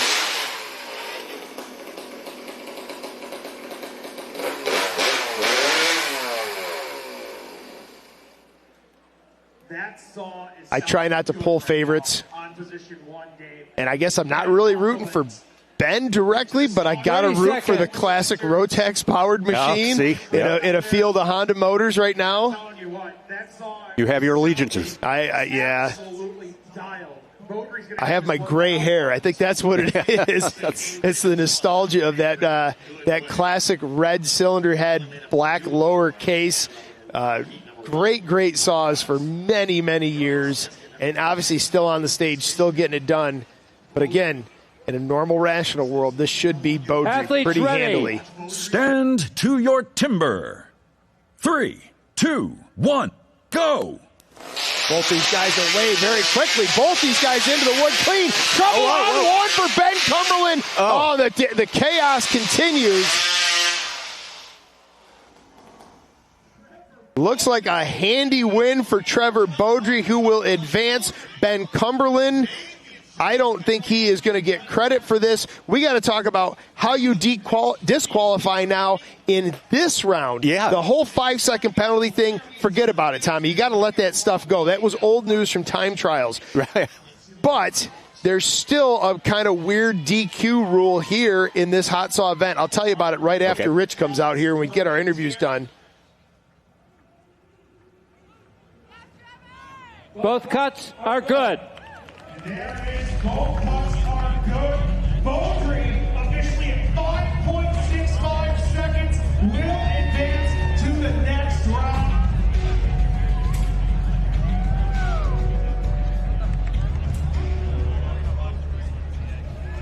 Trevor, we talked about some of the adjustments potentially you were going to make in the back between these last couple of heats. Did you go back there, tune the saw at all, or just take a little bit off the gas there coming through those cuts? That little guy? Don't worry about that little guy. This is always the thing with hot saw racers, folks. You can never get the full truth out of them, no matter if it's fuel, chain, build, anything. But, Trevor, that was a fast run, man. 5.6, it's got to be one of your personal bests. Yeah, for sure. And I did. You know, you got to play with it. What else do you do? You tinker with them. I love that you tinkered with it, buddy. You advance to the next round. Give Trevor a big round of applause. Congratulations, man. Awesome cut. Here's that run from Trevor Beaudry. He mentioned the last time he ran the saw was at slightly higher elevation in West Virginia. Had it leaned out a little too much. We're down at sea level, literally at sea level. Maybe, 4 feet above sea level right now. Much more oxygen-rich environment. He could put a little more fuel to go with that additional oxygen. This run here from Ben Cumberland, things got away from him. He did get credit for a run, but it doesn't matter because he did not manage to take down that time of Trevor Beaudry. You see an incomplete disc, and then he goes back to try to fix it once, comes back up to do a down cut, gets settled in, and does make a complete disc. He doesn't know what's going on behind him. And I mentioned, Tommy, new disqualification rules now that we're into our bracketed matchup. Now it is, for example, if both of these competitors disqualified, it's who advanced further through the series of cuts. So you versus me, I cut out on cut number 1, you cut out on cut number 3. Those are both disqualifications, but congratulations, you will advance because you made it further through that particular event than I did. Man. That's some news right there. I'm doing my best. That's okay. That's helpful information there. It's not how you DQ, it's when you DQ. It really is. Wow. And I posed a question to Nathan Waterfield because I go, Nate, I'm going in the weeds, right? We're going to go really deep. Let's say that Tommy, you're on stand number 1. I'm running on stand number 2. I can look down the line and see your back and maybe have some indication of what's going on. Meanwhile, I'm running a 60 horsepower chainsaw. I need to focus on what I'm doing. But let's just say Tommy Sander comes up and blows his chain out at the top of cut number 1, and I see it happen. I could finish cut number 1, set my saw down, and go, I'm done. I would advance, you would be out. Elk Foundation, get in on those. Get in on those. Elk are awesome. That's all I'm going to say. Elk are awesome. Look at these big guys coming out. We are good to go. Let's reinforce the stage here. Let's bring him out from Diana, West Virginia, Jason Lentz. And from New Brunswick, the big man, Nate Cumberland.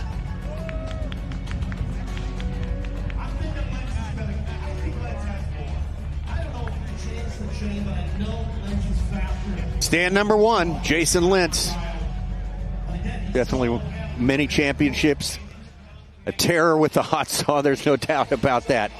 Going up against Nathan Cumberland. Nathan Cumberland worked hard to get into this hot saw showdown and the associated trophy competition coming up on Sunday. Remind you, right here at 1 p.m. Eastern Time. You can see him competing for Canada in that. But right now, he's got to go up against Jason Lentz. And we'll need his personal best and then some, as we've already said today. Yeah, Tommy, I'm watching stand number 1 very closely. Jason Lentz didn't seem very Jason Lentzy in that time trial run. It just, I don't know. I'm wondering if he wasn't running one of his better chains. I don't know if he was being a little bit conservative, but I know there's more there. I know there's way more there from the operator and the machine. And I think now we're going to see it. Dangerous situation. All right, you see these guys wrapping those recoils. Final protocols in the launch procedure. They're getting those safety tethers fastened to their throwaway starter cord. The very last action they will do is turn on their gravity feed oilers. Jason's Lentz a 5:45 in the first go round. Athletes ready. Stand to your timber. Cumberland, 13.55. Go! Off and away, both competitors. It is advantage, Nate Cumberland, but a cutout for Cumberland. If we've got 3 clean discs on stand number 1, Jason Lentz will be advancing. And I think Nate Cumberland knew that he didn't have that 3rd disc. I think he knew he couldn't get that 3rd disc and beat Jason Lentz. I got to be honest, I feel like I would have taken a stab at it just in case there was something really detrimental on stand 1.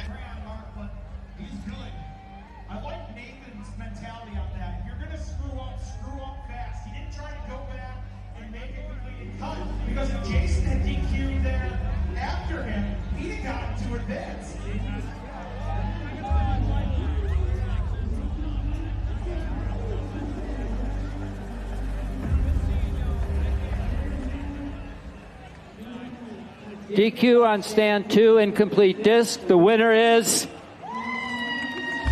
Jason Lentz with an advanced 5.62 seconds. We'll try to get a couple words with Lentz here off to the Side. Sometimes Jason sticks around, and sometimes he makes a fast exit. He's trying to get that saw cooled down. I don't blame him one bit. That's all. Let's watch this run. Stand number 1, Jason Lentz. Again, this time trial just did not seem that flash to me. He seems like he's got it gathered up a little bit heavy on disc number 2. You can see it was into the territory he had reserved for disc number 3, but he keeps it together, peeks underneath the log to make sure that that line is still there. It was declared a good cut by our head judge, Rich Hallett. Let's watch Nate Cumberland on stand number 2. Up and in, a little bit heavy right out of the gate. Very heavy on number 2, and then he goes to try to pull off a third very thin disc. Oh, and then he even hits the nose of the bar at the bottom of the log, further eroding that. That was a tough break.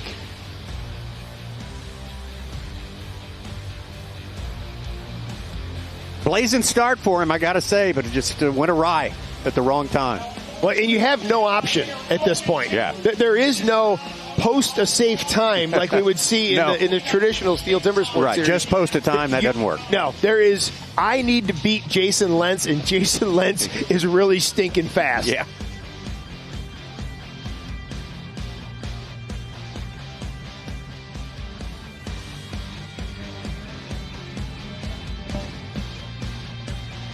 Heat 4 is on the way here. The Jackalope Festival, Jackalope, Virginia Beach. Man, it's a super popular destination out here in the special weekend at the end of May.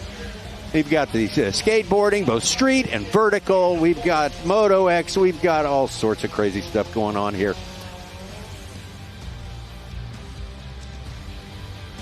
Big crowds, huge crowds been going on through the weekend here. Since we consider ourselves the original extreme sport, I think we fit right in here. We'll be here all weekend. We'll be here all weekend. Yeah. It's a tremendous fit, and just evidence of that, I went out for a coffee earlier today, ran into the whole Moto X crew, the riders, the MC, everybody at coffee, and they saw, of course, the Timber Sports shirt, and they had tons of questions about hot saws. They're riding dirt bikes. We're cutting wood with dirt bikes, and I know they're out there in the crowd somewhere just taking this all in.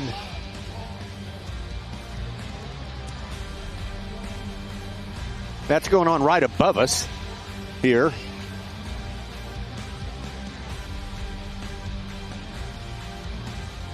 Blind walking. Oh, yeah. Got to work our way back up and gather the balance. And I don't know how they get back up on that thing and start walking again. That I've not figured out yet. That was the tumble. Yeah. You go down until you're caught. You're falling like a set of car keys.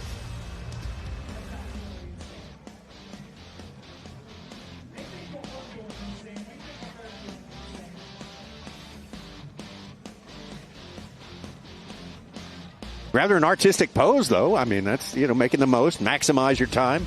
Yeah, 9.5 out of 10 on the dismount. Yeah. Excellent stuff. All right, so we're just about set. Heat number 4, Alex Storm versus Ben Nicely. North Carolina.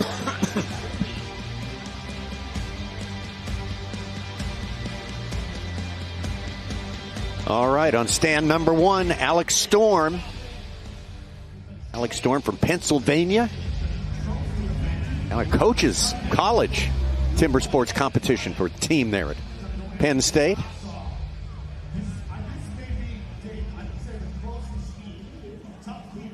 Alex Storm had a 5.46 his first go around. Very, very tight time there. Going up against Ben Nicely. Ben Nicely. Warm up your saws. Didn't get exactly what he needed. Had a little trouble there, 11.13 in round 1, but he can make up some ground here with 3 great cuts. Well, it sets up a very interesting heat. Both of these guys are mid-5 cutters.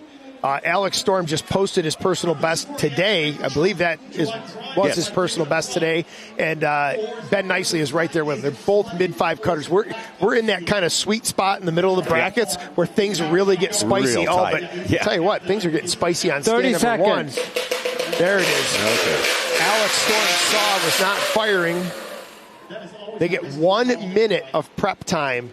And right around the 32nd call from head judge Rich Hallett, Alex Storm finally breathed some life into that CR250 highly modified motor. Less than 10 seconds. Not the first time he's dealt with this. He'll be all right. There goes the tether. And at this point, you feel your heartbeat pounding in your ear. Athletes ready. Stand to your timber. Alex Storm's got to get that tether on. He's got to get his hand up. There he goes. Euler went on last minute. Wow. Now it's just go time. Hesitation from Storm, though, at the top of that cut. Ben Nicely not waiting around. Alex Storm just threw the wood. He went from not able to get that saw to fire. Last minute, hands to the wood, Euler on, everything just pounding in his ears, and that adrenaline forced that saw through the wood. Oh, I know exactly what that was. So you saw him kind of waving like a blue paper towel, blue paper rag. So the competitors will keep something blocking the intake, blocking the carburetor. I don't think he took that out when he went to fire the saw. So it was super choked with a chunk of paper towel in there. Both cuts are good. The winner is Alex Storm. 5.44 seconds. We're definitely going to get an interview with him on that. I've been watching you compete a long time, buddy. Boy, you are finding a whole new level to Alex Storm. You're not the first person that's done this. We've seen this from a lot of the best hot sawyers in the world. A lot of times these hot sawyers, with all the sawdust flying around, you want to keep your carburetor plugged up. What happened in the warm-up? I've got a little rag in the carburetor hole. There's no screen on it. Left it in there. That first pull, it started, but it ran out of air. And then I heard someone off stage yell it. I never would have thought it.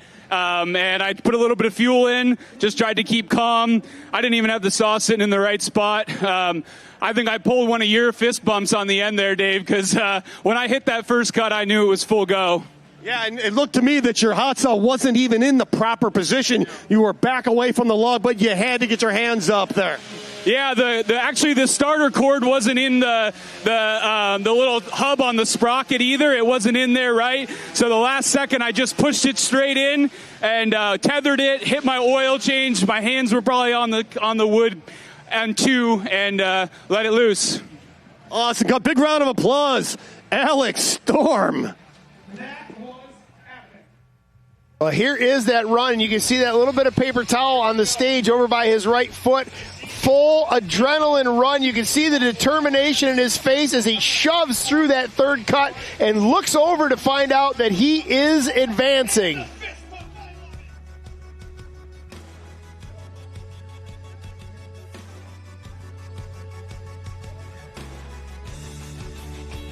You see him there, he's shaking the paper towel. He's like, I think he was showing Dave over there. He goes, look what I did. You can't get a lot of oxygen in that motor with a big chunk of paper towel wadded in the carburetor. Here's stand number 2.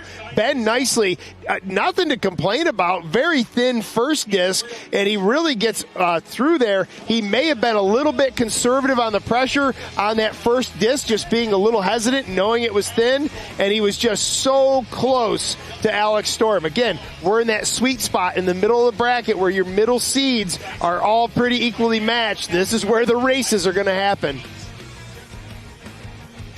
There's the QR code up on the board right now. We're going to do a poll here, a fan poll. We've got an absolute rocket heat up next. Maddie Slingerland taking on Nate Hodges, the world record holder in this event. This is one of those matchings that if Nate hadn't thrown a chain in that initial round, we'd have possibly seen him as the number 1 qualifier. This is going to be a good one, folks. Vote now up on the board, and let's see who you think is going to win this one between Maddie Sling and Nate Hodges.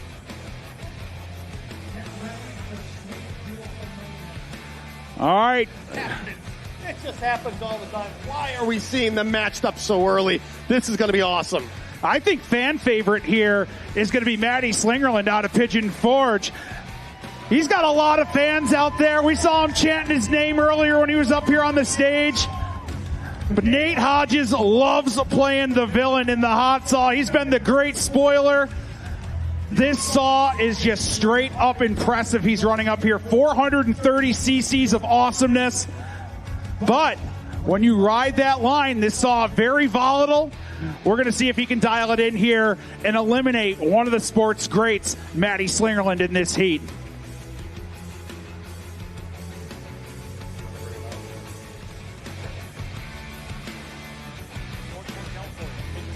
All right, on position 1 from Pigeon Forge, Tennessee. Let's hear it for Maddie Slingerland and North Fork, California, Mr. Nate Hodges. Well, this is one of the bombshells of that first the qualifying round there. World record holder, Nate Hodges. Got a DNF. Had about the most disastrous run you could possibly have. And now he faces the man who thought he'd had a worse run in the qualifying round, Matt Slingerland, but did not like the call that went against him. Knew he deserved better, and he got a favorable ruling on that. And he went about it the right way, too. He got Nathan Waterfield on board. They did some additional investigation. This matchup shouldn't be happening right now, though. This should be like a small final or something. Or the gold medal matchup. Right. I got to be honest, Nate Hodges has got to be running out of chains. We had a media event here the other morning, and he was running his hot saw, and he was even nervous. I got 2 chains left. Oof. And 2 chains really means 1 chain. And I'm not sure if he did damage to that chain when it threw in the last round. So much horsepower on stand number 2, the largest displacement saw here in the field today. Is the world record holder at 4.28 with Slingerland just right on his heels with a 4.8 as a personal best. Did a 5.08 in his qualifying heat. Maddie Sling on 1, Nate Hodges on 2. Athletes ready. Stand to your timber. 3, 2, 1, go. Maddie Slingerland is outmotored, but he can out-operate, and this is going to happen. Maddie Slingerland just advanced. Nate Hodges' saw did not go. All the displacement in the world is useless if the saw won't fire. What a heartbreak for our world record operator, Nate Hodges. He just can't even believe it. I know we're going to get an interview with Maddie Slingerland. I'd love to hear, though, from Hodges what went wrong on stand number 2. Maybe we'll be able to tell in the replay. Unbelievable. What an amazing, number 1, Tommy already said it. These 2 should not have gone head to head. Right. And boom, there it is. Maddie Slingerland, the crowd favorite in our poll we just did here a little bit ago, is going to advance. Look at that. Sub 5 seconds for Maddie Slingerland. Sub 5 time for Matt Slingerland. Unofficially 4.99. 1/100th. And under the winner 5 seconds. is...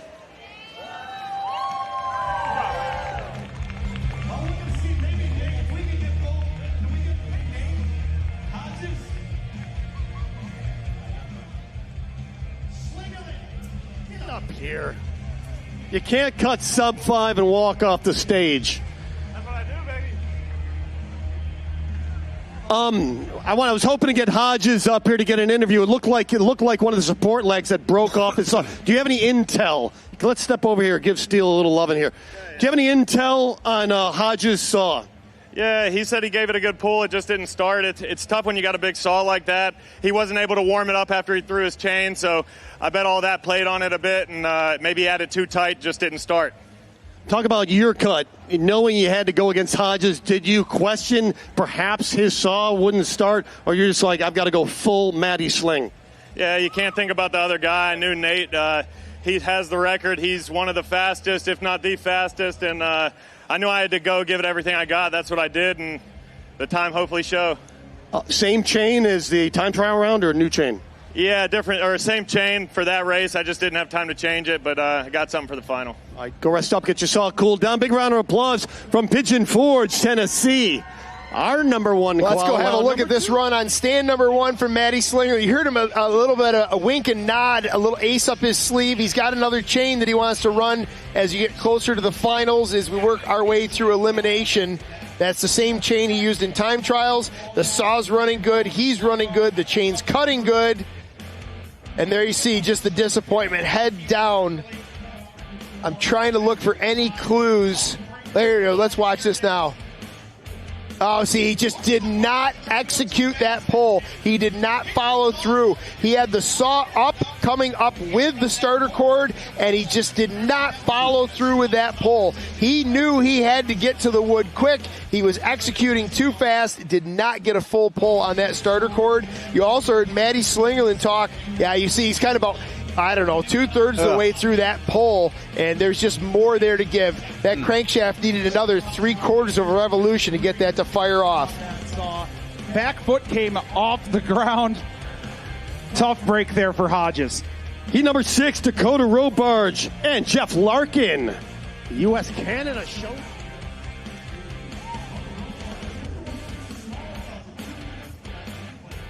All right, on stand number 1, Dakota Robarge.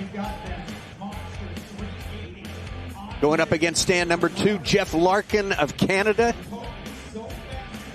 Jeff Larkin, round 1, 7.18, a personal best for him, and also a personal best for Dakota Robarge of 5.73. Dakota's got to be happy with a sub-6, a low 5. A lot of these guys are gunning Warm for up that your 5-second saws. mark. Jeff Larkin probably gets the award as most improved Canadian sawyer. I feel like that personal best was a pretty big drop for him. Saw had been running well, but does not want to fire out of the gate. There it goes. He adds a little more fuel to it.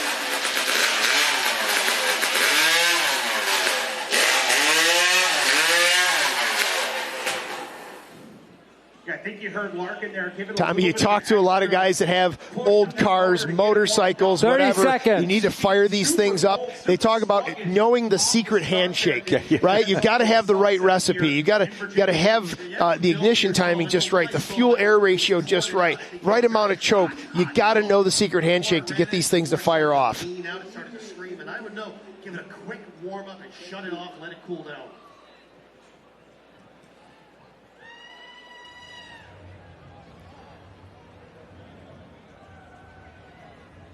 Athletes ready. Stand to your timber. 3, 2, 1, go. Wow, it is all Robarge to the wood, and trouble for Larkin on stand 2. Maybe a thin disc for Robarge. He's going to have to hold off, though. I think that looks like a clean cut for his third cut. Boy, he was just up and through there. Not his fastest cut ever, in the mid-6s or low 6s. Good enough, though, to advance past Jeff Larkin. Wow.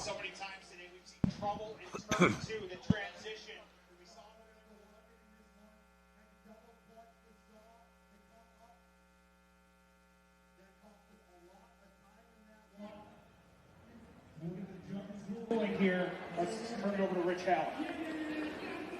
Both cuts are good. Winner is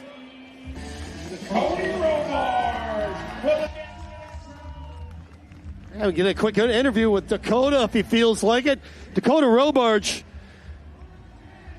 You know, in the national title, only the top 6 make it to the finals. Your first year in Milwaukee, getting accepted into the national championships, you made it to the top 6, Hot. So you're really making a statement. Here you are today, great cut with a 250, one of the fastest times. Are we going to be seeing a bigger saw from Dakota Robarge, or are you going to be staying with this with the speed? Well, I got a 370 ordered right now, so that should be here soon. But this next heat here coming up is going to be a tough one with Matt Sling. So your father, Wally Robarge, had a 325 Rotex. What advice did he give you for this weekend? I haven't really talked to him, so I talked to my mother. So yeah, she said good luck, and yeah, I'm just doing my best. All right, good luck, buddy. We'll see you in the next round. What a great interview from Dakota Robarge. And Tommy, I say this a lot. I've known the Robarge family for, I would say, 29 to 30 years right now. Sure. He has all of the knowledge and then some of his dad, but he has the mentality of his mom. He has the calm, cool headspace of his mom. And so it's funny to hear him say, I actually didn't talk to my dad, but I did talk to my mom. She said, do good and have fun. And that's the mindset. He's just coming out here calm, cool, collected, puts all the parts and pieces together, and I know the Robarge family is all back home cheering him on. Let's watch this cut here on stand number 2 from Jeff Larkin. He is shoving that saw down through, comes up. You can just see the entire power head is rotating under power, and it goes from a cut out to an exceptionally thick disc, and I think he sneaks in that third cut, but it doesn't matter. He is going to go down to Dakota Robarge. That toe's pointing. You want that toe pointed straight in. Throw it against your knee. But when I talk to Mike Sullivan and say, why am I messing up my third cut? The back toe was out. That's going to take the saw with it. That's some great insight there. Maybe something that athlete had not thought of. All right, here we go. Heat 7 coming out of West Virginia.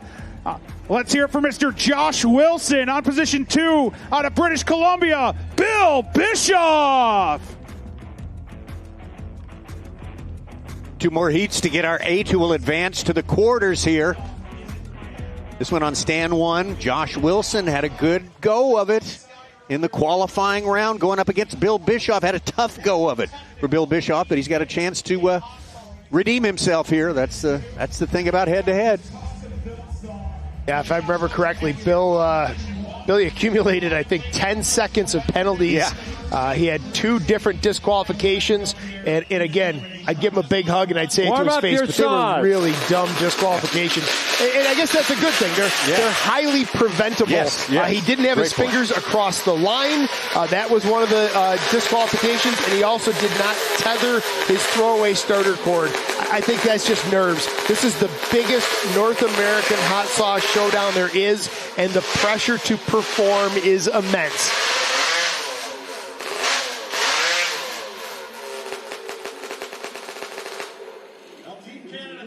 Oh, that chain is way loose for Billy Bischoff on stand number 2.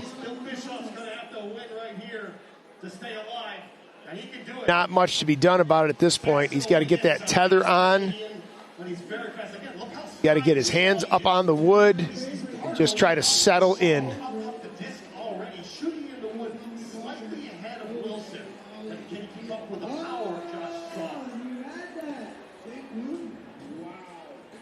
Athletes ready. Stand to your timber. 3, 2, 1, go. No holding back now. Trouble for Wilson. The throwaway starter cord is over the expansion chamber, and I think he was standing on it. He has to go back. Oh, my God. There's chaos everywhere. Wow. Bill Bischoff, he's losing parts off of his saw, and actually the part that fell off is a required safety element.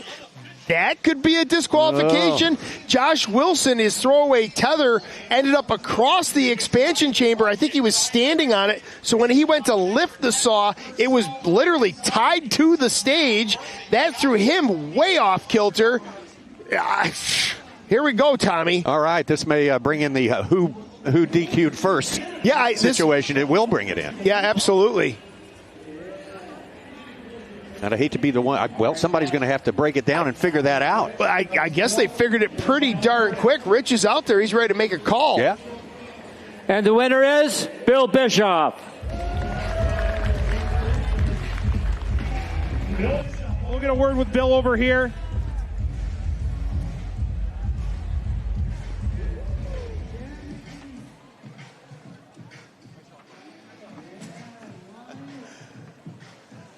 Montreal Canadiens would be proud of you, buddy. Represent. I love the hockey jerseys. I'm a big hockey fan, too. That was awesome out there. But again, doing what other athletes have done, not pulling hard enough, not getting that saw turned over. But you knew. Hang on. Wilson can also make a mistake. You stayed with it. Were you aware of the mayhem going on with Wilson on stand 1? No, not at all. I was only trying to pay attention to my screw up. then I just got. Oh, we working? Yeah, I just got that cord rewrapped there because I kind of just kicked it off a little bit and rewrapped and pulled and got her going, and I cut good after. Yeah. All right, buddy. I want to make sure our mic. Were you hearing me good on the mic out there? Are we good? Now we'll get our mic up. We'll get our mic up for the next round, buddy. Get your saw cooled down. Bring yourself down. We'll see you again. Well, here's that run from Bill Bischoff. He fans that grip, has to get it back up into position and then pulls it. He also is over his expansion chamber, but once he gets up and going, first disc thin, second one right where you'd want to see it, lines up and just shoves it through. And there you see that protective guard. That is going to have to get fixed before the next round. That is a protective guard. It's one of the few rules with the hot saw where you have to cover the exposed end of the crankshaft, like in the Magneto. There you see all the trouble for Josh Wilson. The tether is over the top of the expansion chamber. You see him stumble with that saw, cut out on 2. Then it breaks again on 3. He goes back to try to make cut 3.75 and just cannot find enough real estate. You can just see the defeated look on Josh Wilson's face with a large pile of incomplete discs on the stage. All right, we are live streaming around the world right now on YouTube. If you want to get on YouTube right now, scan that QR code up on the board. Let's see our fan cam here live in Virginia Beach. All right, let's see who's in that crowd, Dave. Who's out there scanning in? There's Cassandra Slingerland. Team Sling in the front row. There we go. That gentleman's got some of the hydraulic sandwiches out there flowing.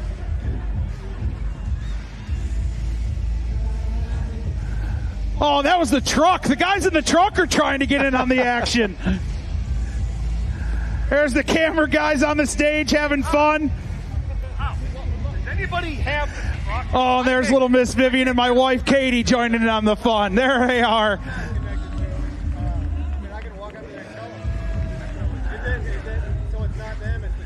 Yep, my daughter's first lumberjack show out here this weekend. That's awesome. All right, up next, hailing out of Missouri on position 1, we have Aaron Hovis, and representing Canada, we got Mr. Marcel Dupuis. All right, stand number 1 on the left for the United States, Aaron Hovis, Southeast Missouri. Had a good time, 5.66, qualified in the 6th place in our time trial rounds. Marcel Dupuis a little more trouble in his qualifying round, a 9.97. That is not typical of him, but he's got the tools to get it done in this one. Warm up your saws. But this is the last chance.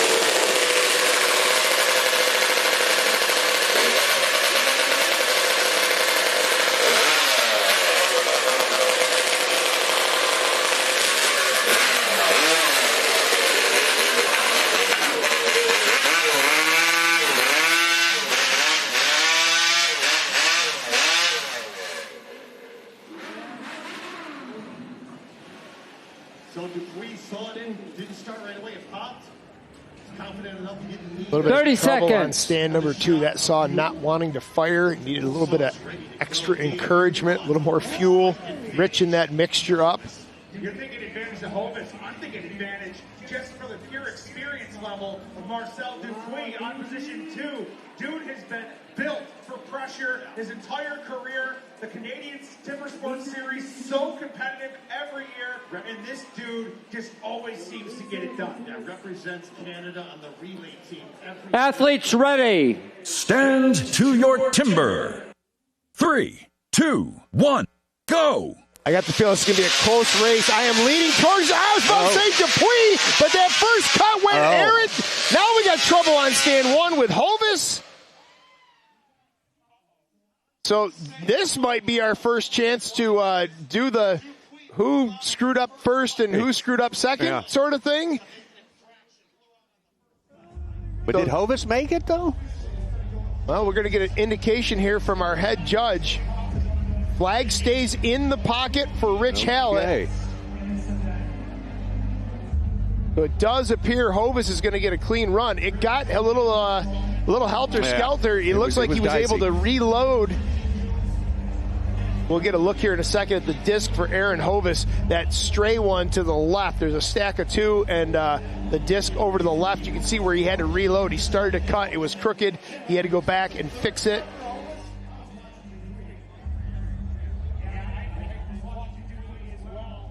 Marcel had some commentary about the tether cord. I'm not sure what that was all about. The winner is Aaron Hodges. All right, we're going to get Hodges up here on the stage.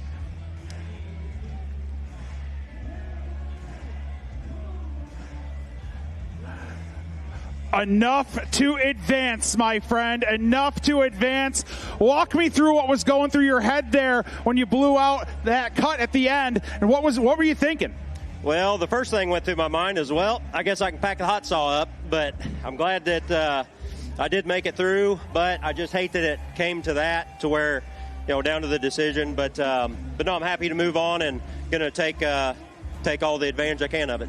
Absolutely. Now, it has changed here quite a bit, temperature-wise and humidity-wise here into the evening. Is that having any effect on your saw right now? Are you going to make any changes heading into the next round? Yeah, whenever I started pushing on it real hard, it didn't like it too much, so I made it lean it out just a tiny bit, just to fine-tune it. But other than that, it felt pretty good. All right, buddy. Congratulations on advancing. Aaron Hodges, everybody, will advance to the next round. Give him a big round of applause. Let's watch this run from Hodges as he goes up for his first cut. Everything looks good, clean, fine. Turn two, he switches over to cut number two. Things get heavy, very thick disc. Now he tries to get super thin, and the top of that disc blows out. Now he has even less real estate to work with. He pauses, hovers for a very long time, eases that saw into the cut, and he has so little real estate to work with. He manages to pull it off. Not a flash time, but a time, and enough to take down Marcel Dupuis with Marcel's DQ on stand two. Let's have a look at that. So there you see another competitor that got the starter cord tether hooked on the expansion chamber. Just pulls the whole motor crooked. He had cut out on his first disc. Massive second disc, no real estate to try to sneak in a fourth cut, let alone he barely got in his third cut. Big disappointment. Big disappointment for Marcel Dupuis, and now we are down to 8 competitors. That means 4 matches. Our Hot Saw quarterfinals are coming up. And our Hot Saw Showdown here in Virginia Beach, Virginia. We will be right back. Smell that? Spring. Things out here have gotten a little too comfortable. It's time to remind these edges, and blades just who pays the bills around here. It's time to run it. Run it until the grass becomes a lawn, until the hedge is dark and covered. Then, run it again.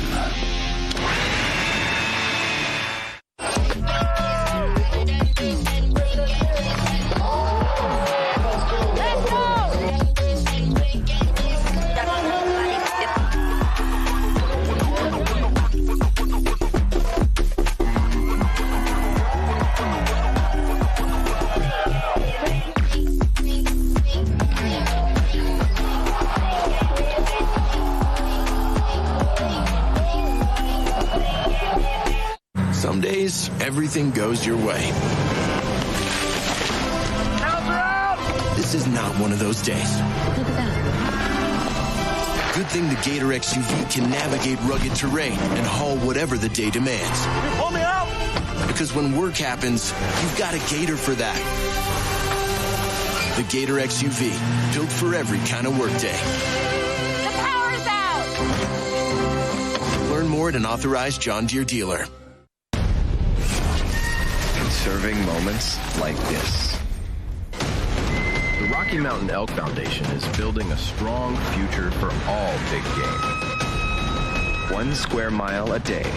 That's our mission. More access, healthier habitats. Your support will help shape what's next.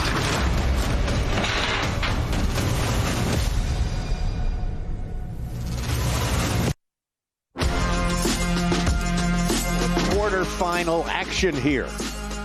2026 STIHL North American Hot Sauce Showdown.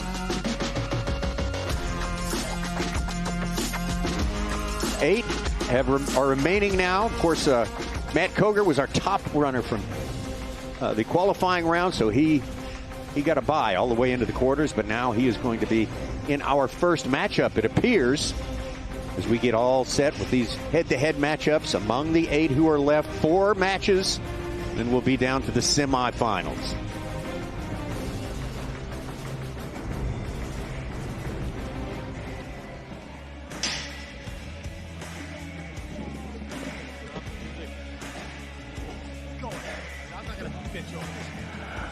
All right, here we go. Quarterfinal heat. On position 1, we have Matt Cogar hailing out of Grafton, West Virginia, taking on Trevor Beaudry out of Walpole, New Hampshire.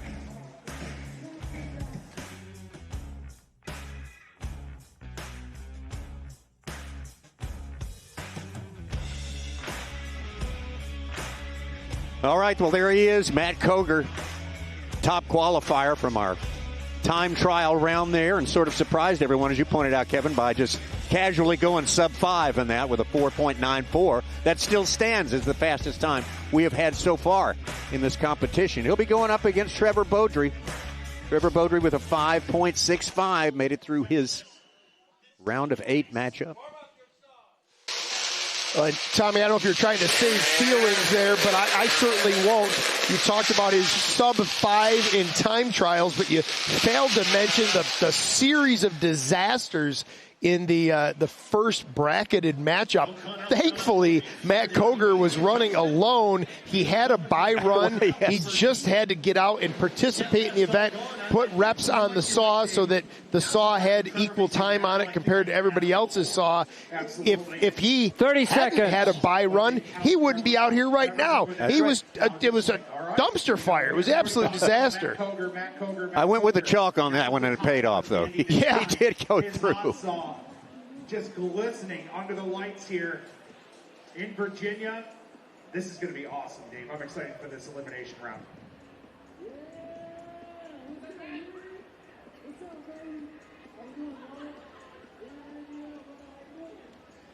Athletes ready. Stand to your timber.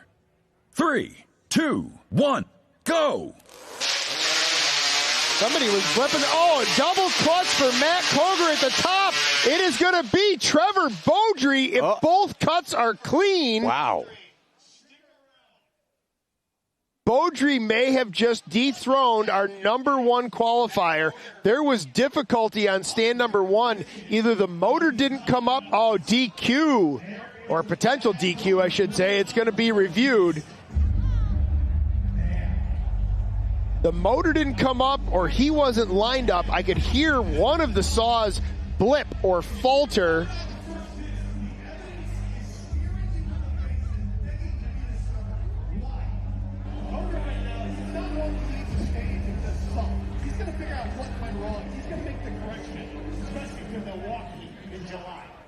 The winner is Trevor Beaudry.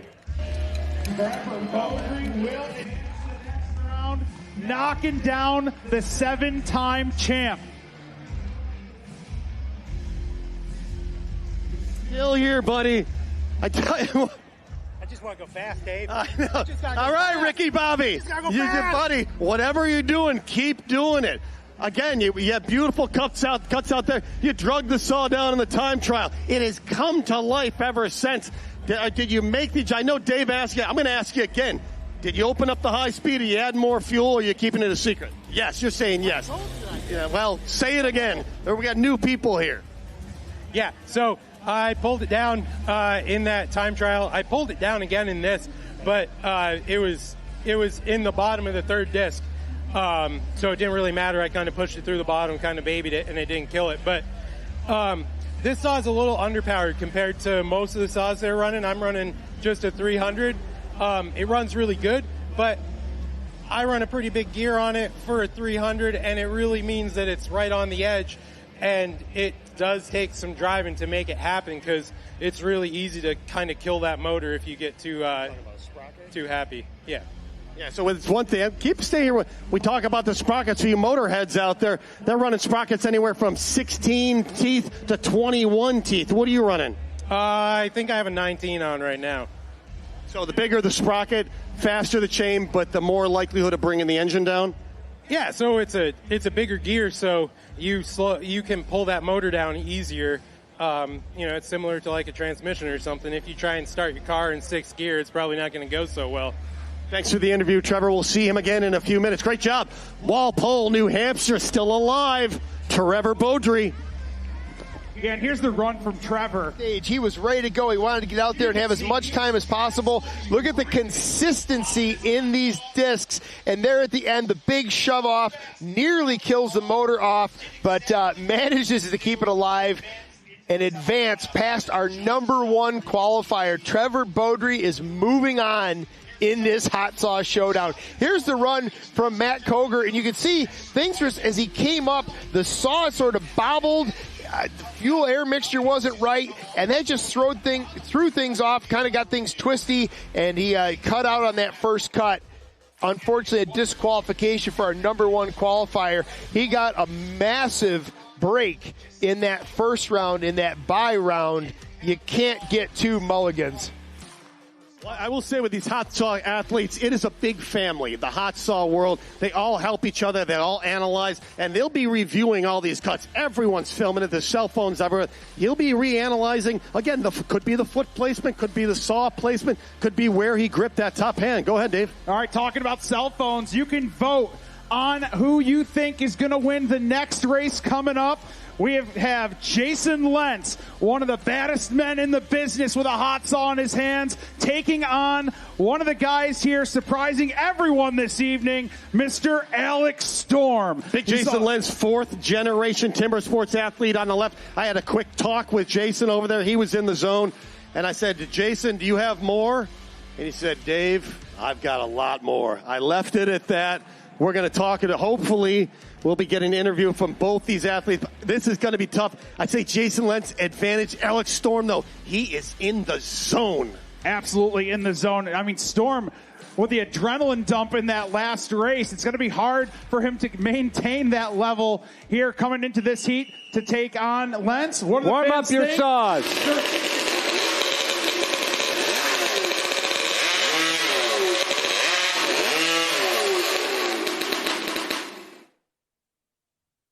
Jason Lentz on the left there got in here with a time of 5.45. Alex Storm on stand number 2 on the right. His time, 5.46. Can't get a tighter match up than that. That's how I think the difference, though, is, and this is nothing against Alex Storm, but there's a lot more in 30 the seconds on stand number 1. I would agree with you there. Now, again, mistakes can get made. We've seen it. We saw our number 1 qualifier get knocked out.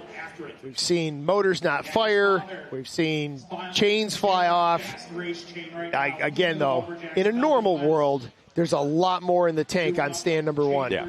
Jason here. Storm likes being the underdog. Athletes ready. Stand to your timber.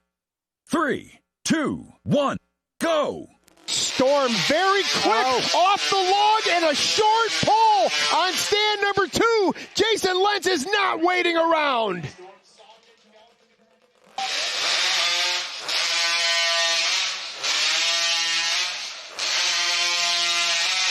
Well, Tommy says, I don't know what happened on stand number 1. So Alex Storm is just going in it to make a cut. There may be an issue on stand number 1. A Judge Rich Hallett really. Boy, he's really studying. An eyeball in here. Uh-oh. Oh, boy. Head judge Rich Hallett invites Jason Lentz to get down and look. He's actually calling his other judge over. I thought he was inviting Jason to come look, but he's asking Chris to come over and take a look and make the call.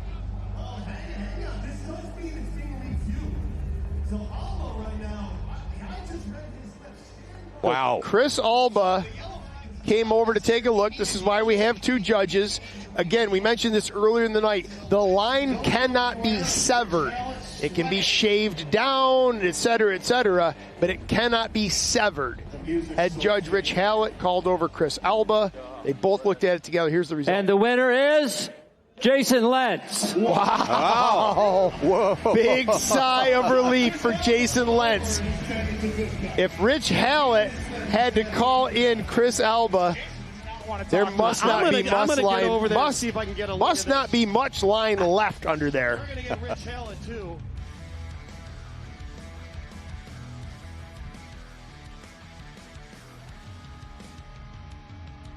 Let's go back and have another look at this, Tommy. Here's that run from Jason Lentz up into the wood. You see the gyroscope effect as he gets lined up for number one. He came way through the bottom of the log on two. He's very thin at the top of cut number three, but he slopes in towards the stanchion at the bottom of that cut, and that's where we saw head judge Rich Hallett get underneath there and take a look at that.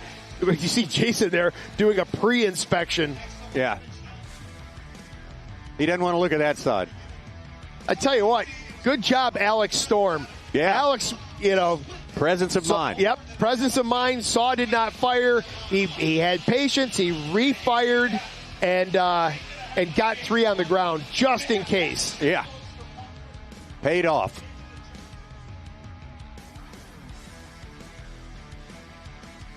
Yep. Unanimous. Let's look at the heartbreak here for Alex Storm. You know what? He had a good pull on that. I thought he kind of like half pulled it. He was very quick off the wood, and I thought he was actually just being super quick through his start and did not get a full pull on that cord. That cord went flying. That saw just did not want to fire off. We are dealing with literally sea-level conditions. Compared to what these guys have been used to, it is also getting cooler right now. By the minute. So I can feel humidity. I can tell the temps have dropped off. We were worried that we were going to have a lot of excessive heat building up in these motors. I don't think that's the case. I think the motors are cooling off more than the operators are thinking they will.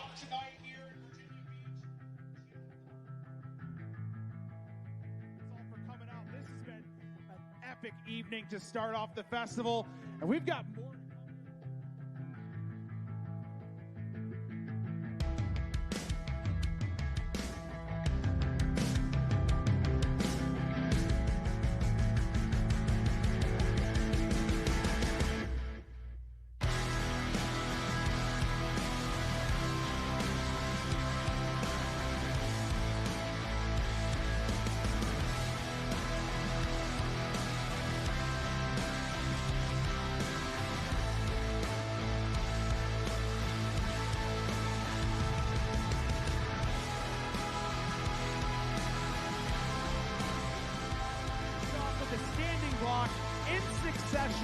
In an elimination style tournament. That is the Champions Trophy race.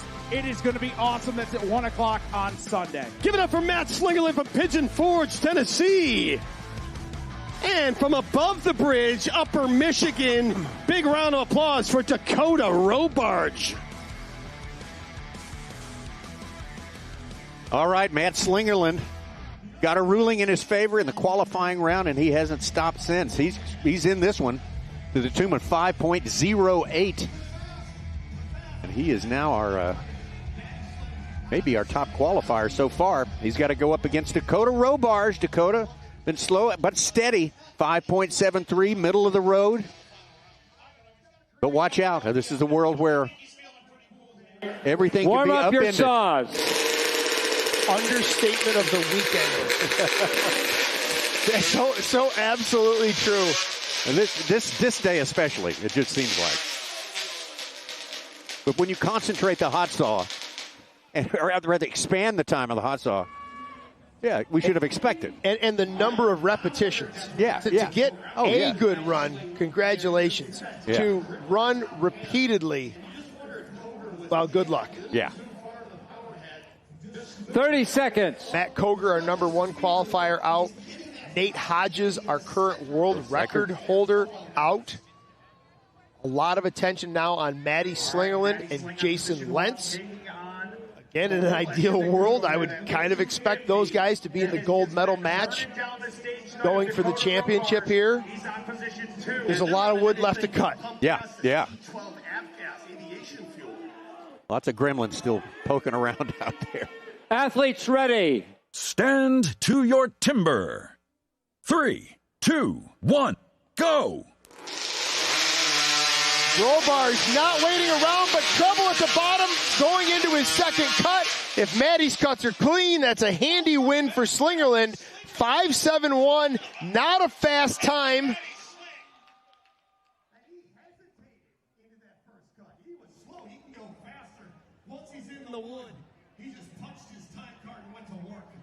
Watching head judge Rich Allen, I was kind of holding my breath there for a second, Tommy. It looks like it's going to be a clean cut for Maddie Slingerland and also likely Dakota Robarge, but it's advantage Slingerland with just a faster cut.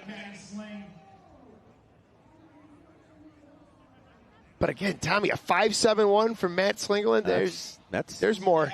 These guys are holding back a little bit. They're not holding back a lot. I think in that they're case, holding back a little bit. I think there was a little bit of holding back there. A little bit he did.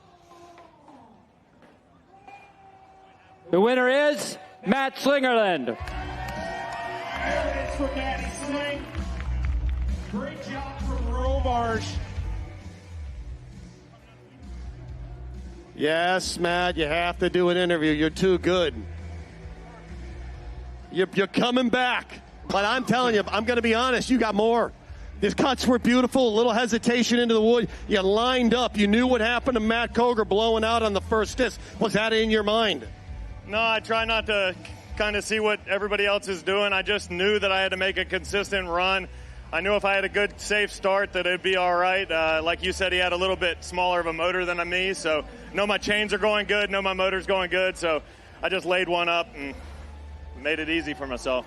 I'm losing track of what round we're in. You're going to head to the semifinal round. Get your saw cooled down, buddy. Great job from Pigeon Forge, Tennessee. Moving on, as expected, Maddie Sling. Well, here's that run, Tommy, from Maddie Slinger. And you see that pause, just a little bit of hesitation. To hover. Just a fraction of a second hovering there. And the motor, the rotational force in these motors is just unimaginable. Until you pick one up and hold it and rev it, it does things in your hands. It just twists itself around.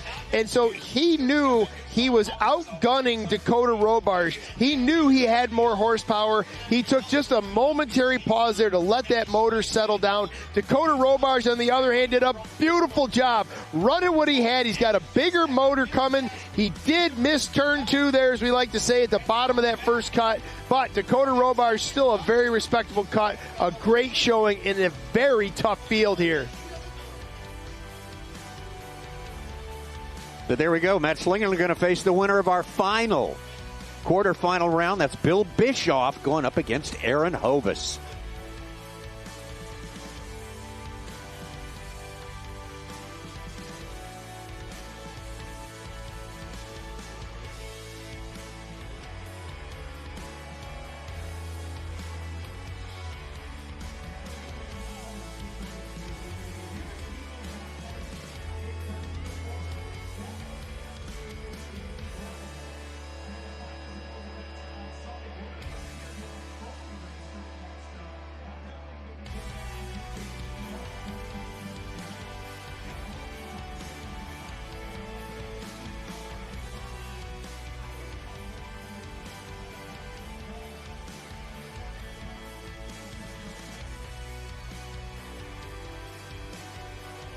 All right, here we go. Fourth and final heat of our quarterfinal round.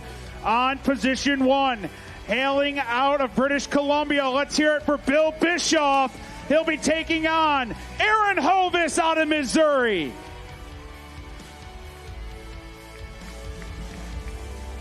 Well, Bill Bischoff struggled a little bit in both the qualifying round and in round 1, the round of 16, but somehow got past it all, and he is here. Final matchup in the quarters. Made it in with a time of 16.14. Sometimes that's all it takes. Going up against Aaron Hovis. Aaron Hovis, middle of the road. Just like a couple of others who have advanced here. Warm up your saws. Time of 5.66 to gain this final quarterfinal match.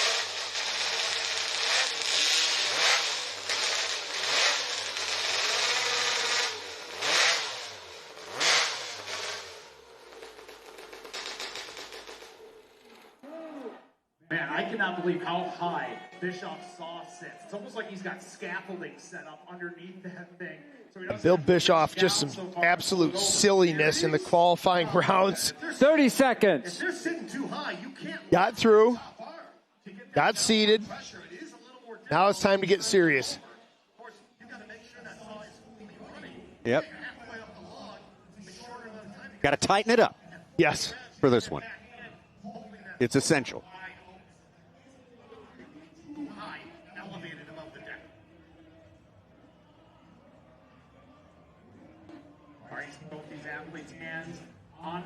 Athletes ready. Stand to your timber. 3, 2, 1, go. Hovis to the wood. Bischoff not firing. Reloads. He's going to put a cut in. He doesn't know if Hovis has this or not. Aaron Hovis says he's got it. Yeah. Boy, we keep seeing, I believe that's our third athlete that just didn't give that saw the proper pull.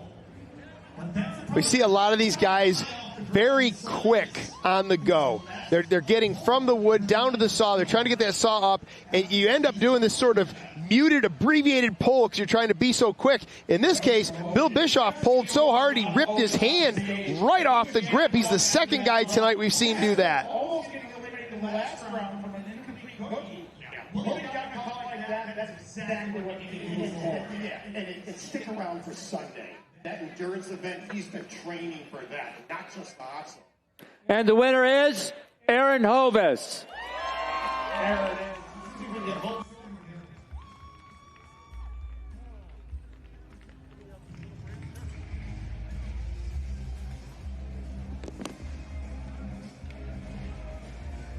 Hovis, redemption. 3 good cuts on that one, buddy. Did you do anything to the saw back there? How'd you get dialed in for this race? Well, I didn't really want to be messing with it too much without being able to try it, so I adjusted it in the warm-up.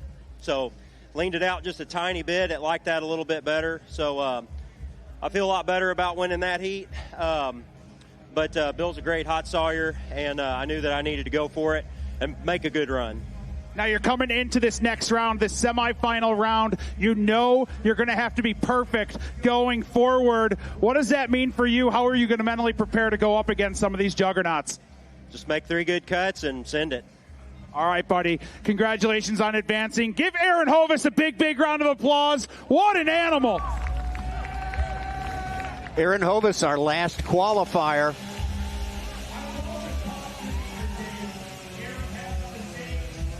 Well, here's that run from Aaron Hovis. Got a little bit thick on that second disc, but he's getting through them. He's very focused. And again, there's so much more to come for Aaron Hovis. He's got a whole other saw at home. He said right now that second saw is stronger than this one, but it's not complete yet. So more work coming, more power coming from Aaron Hovis. Here's Bill Bischoff, and again, just sort of fans that handle, misses it.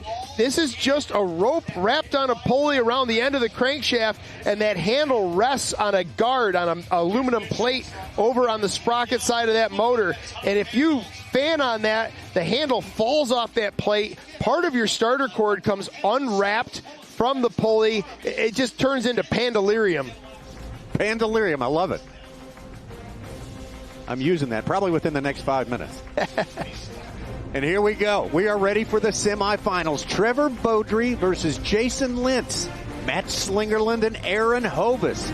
All qualified in times in the mid 5-second range. None of the flashy, super low ones. That didn't make it. That didn't come through. The guys who got the solid times are in the semifinals here. But you know what? You can expect a whole lot more from guys like Slingerland and Lentz, that's for sure. Or can you?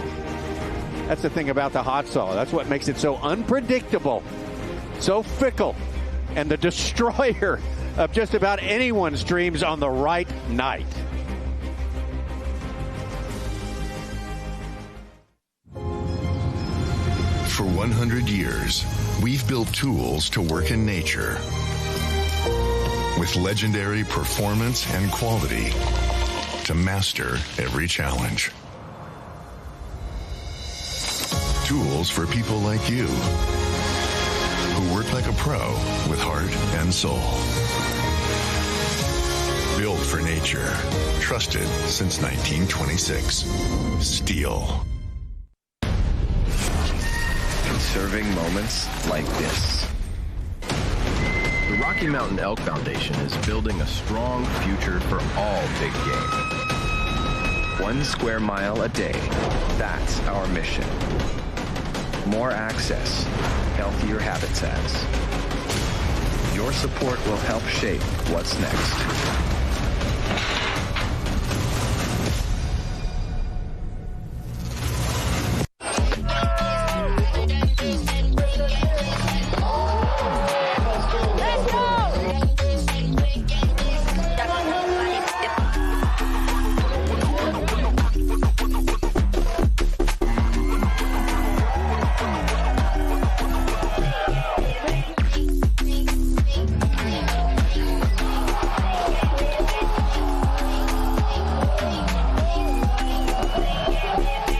Some days, everything goes your way. This is not one of those days. Good thing the Gator XUV can navigate rugged terrain and haul whatever the day demands. Pull me out! Because when work happens, you've got a Gator for that. The Gator XUV, built for every kind of workday. The power's out! Learn more at an authorized John Deere dealer. Tomorrow at 1 Eastern from Virginia Beach, Virginia. 4 American athletes, 4 Canadian athletes in a continental clash. Who can be the fastest on a continuous course that crosses 4 separate disciplines? Speed, precision, and endurance will win the day in the first ever North American Women's Cup competition. Tomorrow at 1. We are back and ready for semifinals time. Here in Virginia Beach, Virginia, the 2026 STIHL North American Hot Sauce Showdown. 4 competitors have made it through. There's been a lot of carnage along the way. The mighty have fallen in many instances here already. We've seen enough reversals of fortune to fill half of a lurid novel.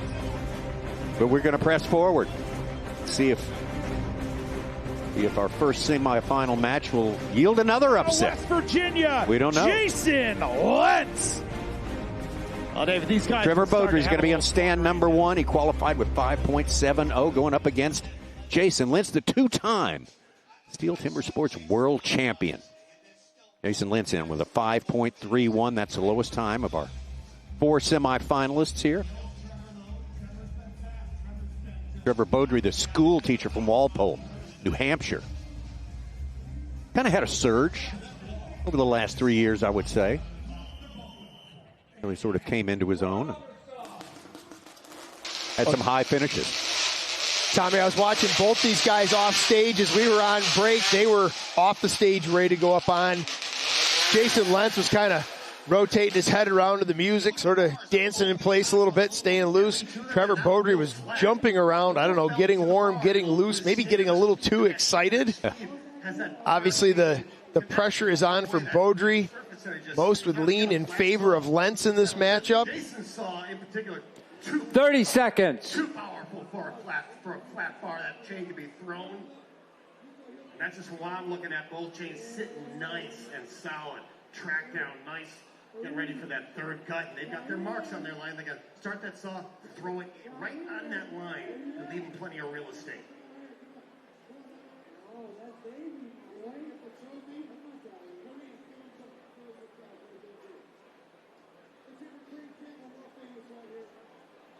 Athletes ready. Stand to your timber. 3, 2, 1, go. Here we go. It is go time. Hesitation on one. No hesitation on two for Jason Lentz. And a broken chain, or a thrown chain at least, from Trevor Beaudry on stand number one. If Jason Lentz had a clean run, no DQ, then this should be a no contest. In fact, at this point, it has to go to Jason Lentz.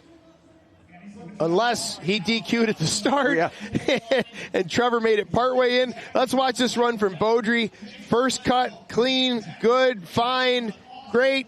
Transition, motored through that second cut, up and in, and there it is, just a little bit crooked. Boy, 200 miles an hour, that chain is just absolutely ripping around that bar. That is a scary situation for Trevor Beaudry.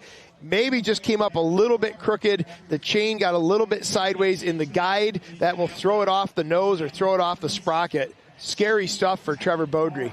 That snapped in half, and he's good. The winner is Jason Lentz. We'll see if we can I'll tell you what, Jason Lentz moving on, but pressure right now on Trevor Beaudry. Because, he's going to be, I got to check my brackets here, but he should be moving on to battle the loser of the next matchup. And right now, he doesn't have a chain on his saw. You win world titles, break world records. You were in the zone over there. You let me sit down for a second. I said, Jason, you've got more, don't you? And you said, absolutely, Dave, I've got more.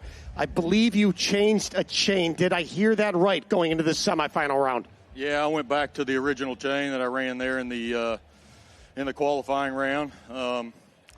Not much difference in either of them, I don't think. And, yeah, calm, cool, and collective. 5 races in a row without DQing. It's pretty hard to do. Just got to do one more and make it a little better. Great job. I'm not going to talk over that chainsaw. We're going to let you go. Okay, great start. That was your best start of the day. Good job. Let's see you do it again.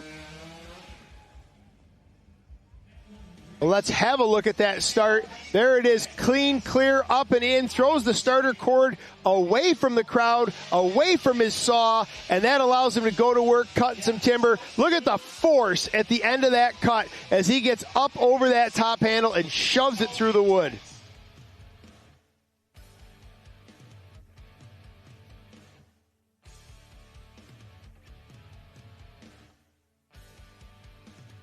A 4.95 in the semifinal win over Beaudry. Going to put him in the final with the winner of this next semifinal match, Matt Slingerland, Aaron Hodges. Well, Tommy, correct me if I'm wrong, but that's only the second time we've been sub-5. No, I mean the third time we've been sub-5 tonight. Right, so correct. There might still be more to that, but we're starting to push the envelope of the conditions tonight, the timber tonight. We're at the limit of what we've seen from our best athletes.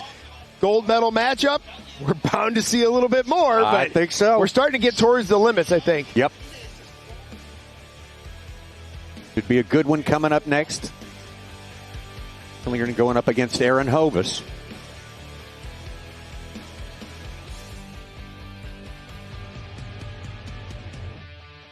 Like you talked about Jason Lentz in the qualifying round. Maybe laying off a little bit, maybe not comfortable. At a time a little slower than you thought, but still good enough. And you said the same thing about Matt Slingerland. There's definitely more in the tank. We know it. We saw it from Matty Slingerland in the last round where he came up and just had that 0.2 second pause to get lined up to make sure he made a good cut. He knew he had more motor. He's running out of that leeway now, though. He's up against some really fast saws.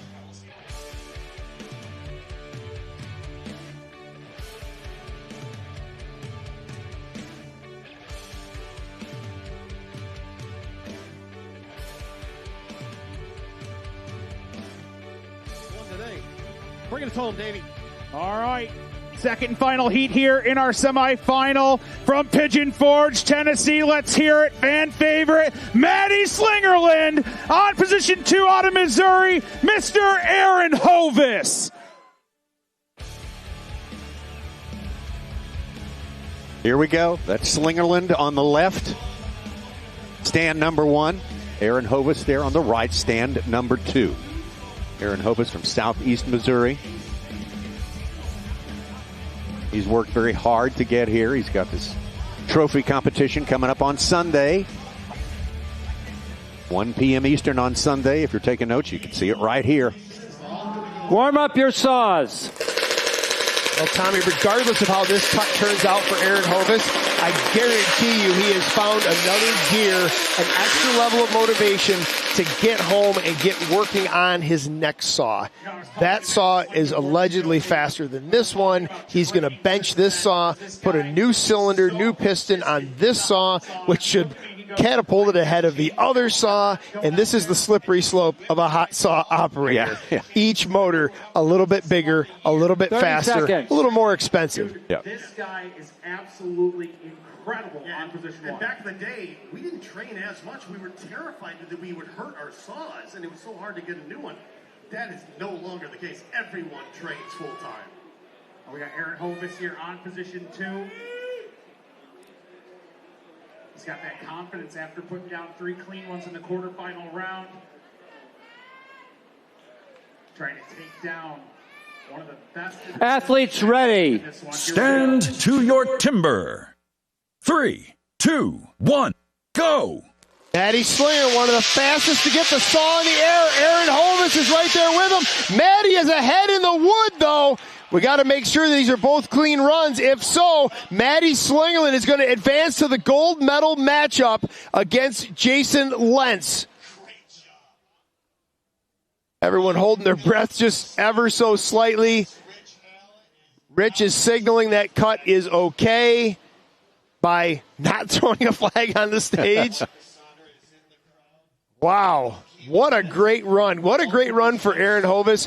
There's just an example where he just got outmotored in that. He operated exceptionally well. He was right there with Maddie getting to the wood. He just got outmotored. The winner is Matt Slingerland.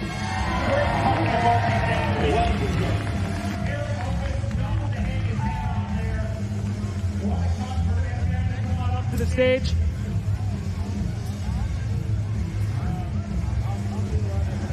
Maddie just absolutely laying him down. We were talking before the show. You wanted to stay right around that 5.2 range. That one was 5.19. Cutting right to plan right now. How's it feel for you out here on the stage tonight, buddy?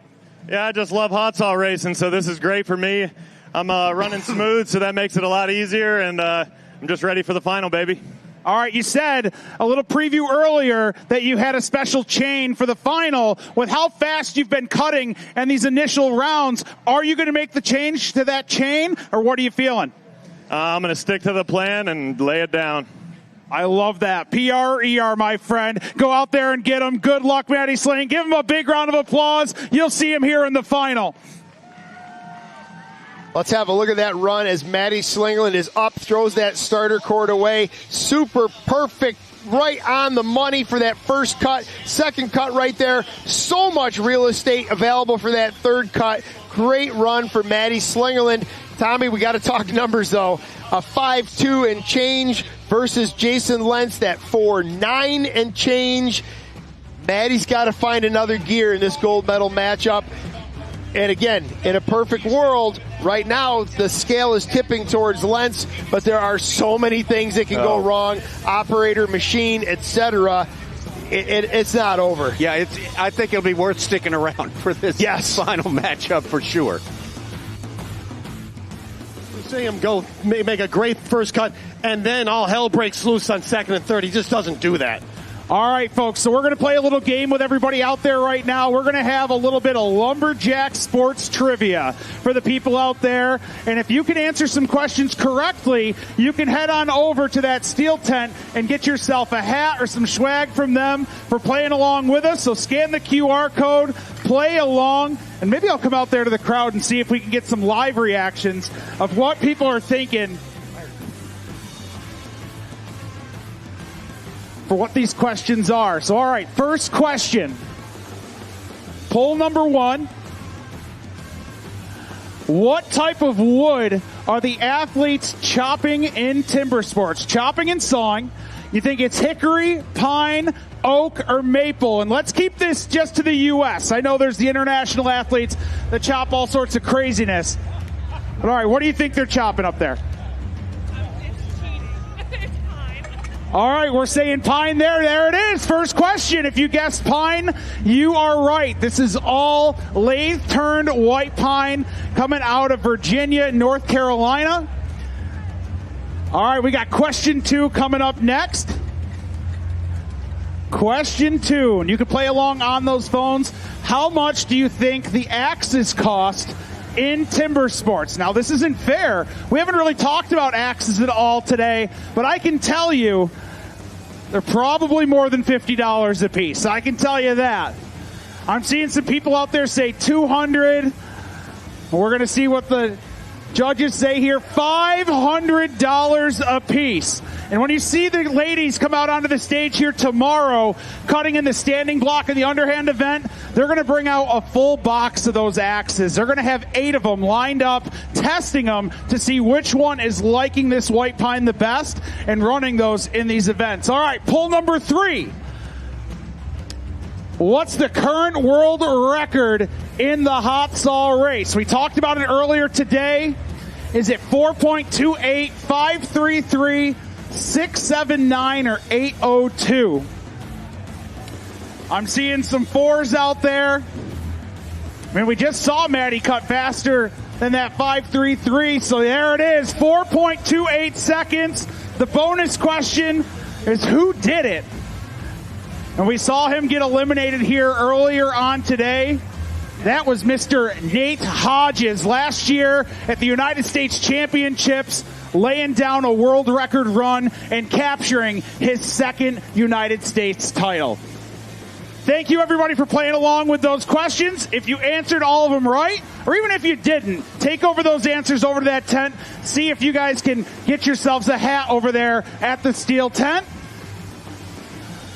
Stay tuned, folks. Finals coming up next.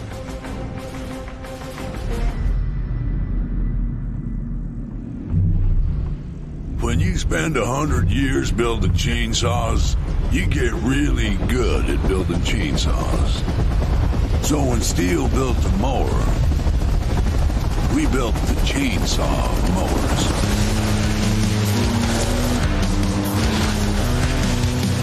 New blade, same bloodline. Some days, everything goes your way. This is not one of those days. Look at that.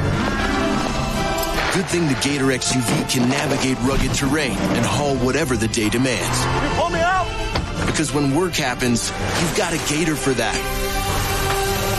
The Gator XUV, built for every kind of workday. The power's out! Learn more at an authorized John Deere dealer.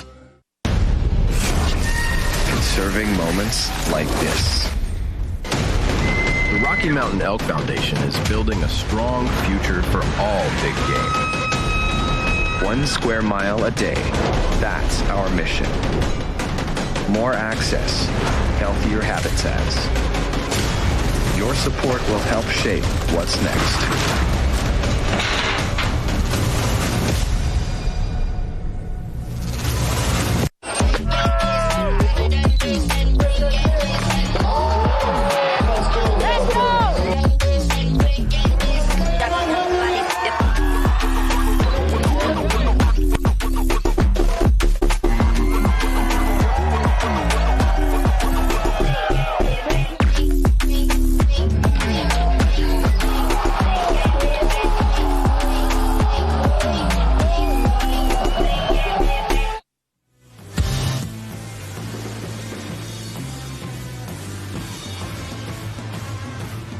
All right, here we go. Small final.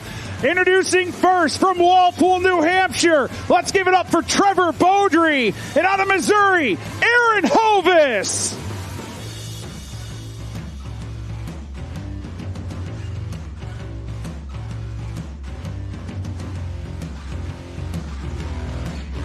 All right, we're going to run the small final first. That's going to determine the final pedestal, the final medal stand position here, the bronze medal for third place. And that's certainly a good little bit of bragging rights out here to medal the first ever on American soil Hot Sauce Showdown.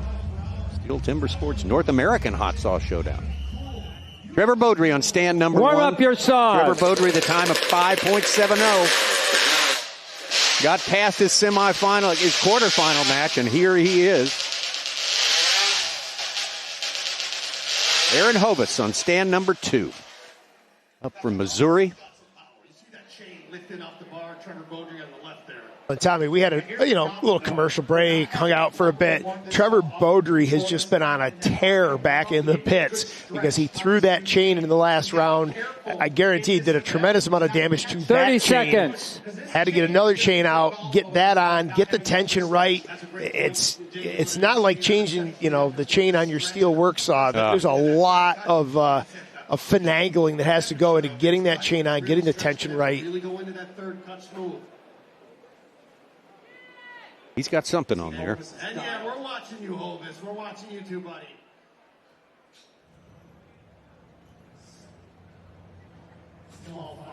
Athletes ready. Stand to your timber. 3, 2, 1, go.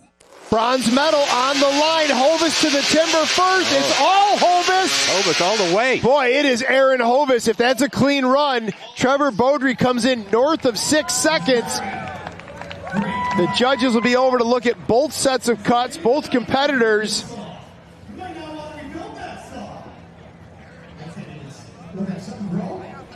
Aaron Hovis, one of the retainer springs on his expansion pipe broke off. That'll happen. You'll have that. Got another motor at home that he wants to get into play so he can really go through this one. The winner is Aaron Hovis.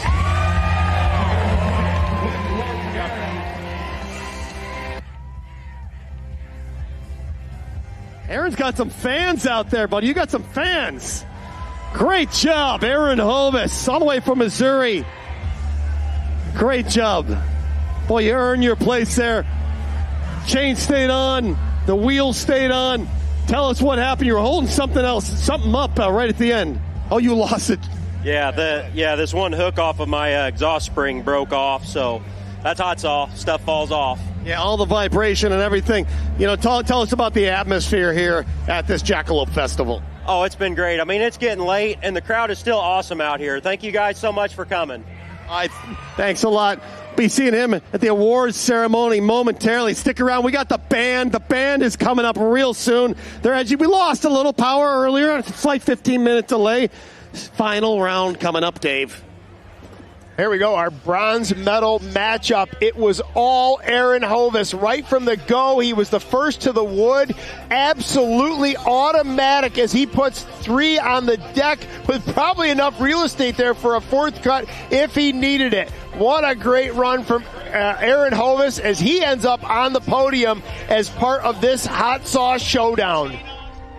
That's in the running for the most stable cut we have seen all day, I would have to say. Aaron Hovis solid as a rock there. And hey, he's going home to Missouri with a medal from the very first Hot Sauce Showdown. North American Hot Sauce Showdown here in Virginia Beach. Sauce pipe on. We've all done that. But again, great run by Hovis. Watch the women tomorrow.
bring them out. All right, here we go.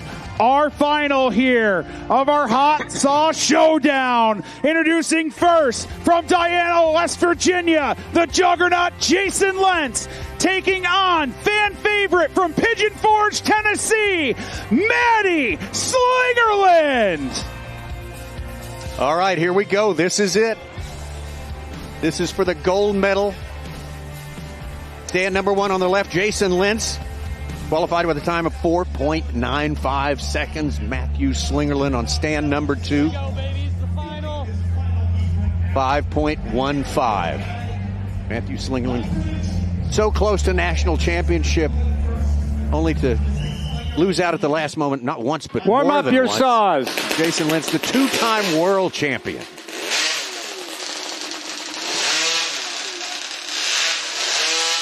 Did he, what is it, 7 or 8 heats of hot saw now without a DQ? He was pretty proud of that statistic.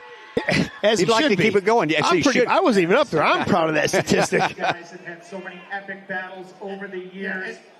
But I keep honing in on Maddie Slingerland. This is the exact scenario. Coming down to the hot 30 saw, seconds. Must win. These are the scenarios that have cost him STIHL Timbersports championships in the past. This is a massive chance for redemption for Maddie Slingerland. Jason Lentz, though, could care less about that. No. Jason wants a gold. To wrap things up, these guys are placing that saw a no distance away. They're using their hand to measure it out, so they don't have to think about where that back handle is when they pull that cord over. Maddie, I think, will be a little bit quicker to the wood. Jason, I think, has got a little more motor through the wood. Stand to your timber. Up. Here we go. 3, 2, 1, go. Oh, these guys are both right together, but it's Maddie Slingerland quicker through the wood. Maddie Slingerland may have just taken the gold.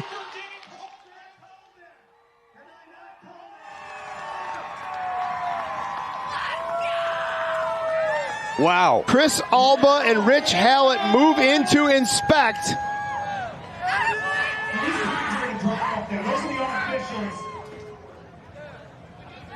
Yellow flags are staying in pocket. Maddie Slingerland. I'll let Rich make the call. Holy cow.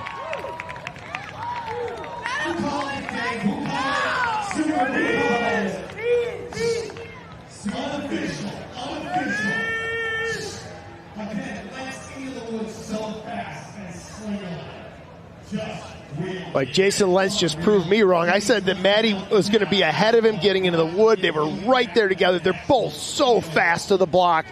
And it was just all Maddie Slingerland through the cuts. And the winner is Matt Slingerland.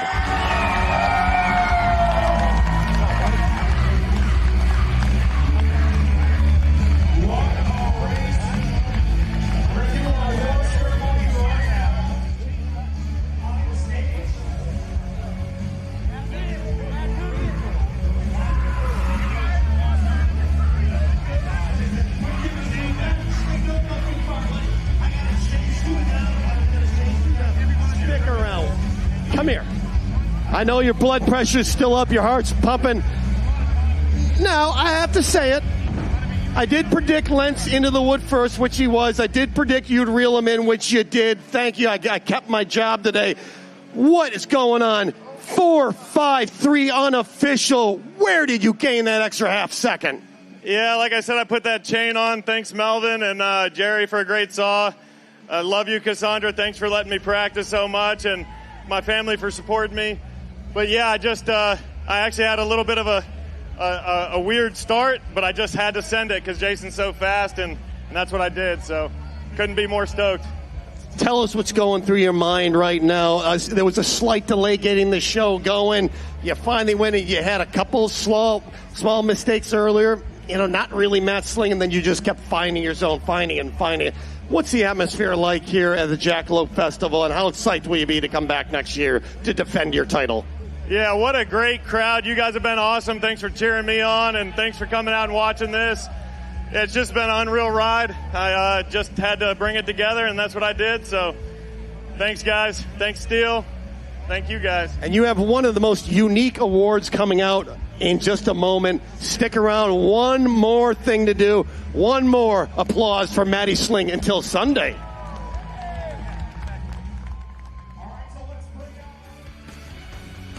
Well, we got to go back and revisit these runs. It was Jason Lentz first to the log, absolutely shoving that saw down through. But Maddie Slingland just looked so smooth, so effortless, and that motor was just on point. He was on point. It all just came together.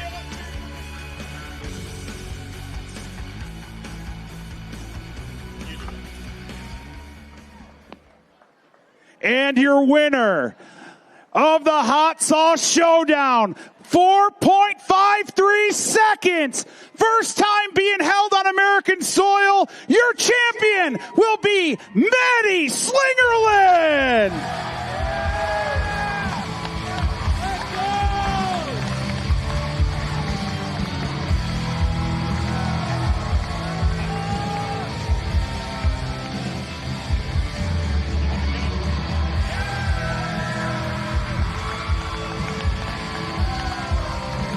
Give all of our athletes a big, big round of applause. Thank you all for coming out to Jackalope here tonight. Night one of the STIHL Timbersports Series. Hot Sauce Showdown tomorrow, 1 o'clock. The women take the stage in the North American Women's Cup. Look forward to seeing you out here all weekend. Huge shout out again to the Rocky Mountain Elk Foundation, STIHL Timbersports, John Deere, as well as Jackalope. Thanks everybody for stopping out. Enjoy the rest of your evening here. We got some amazing bands coming on the stage next.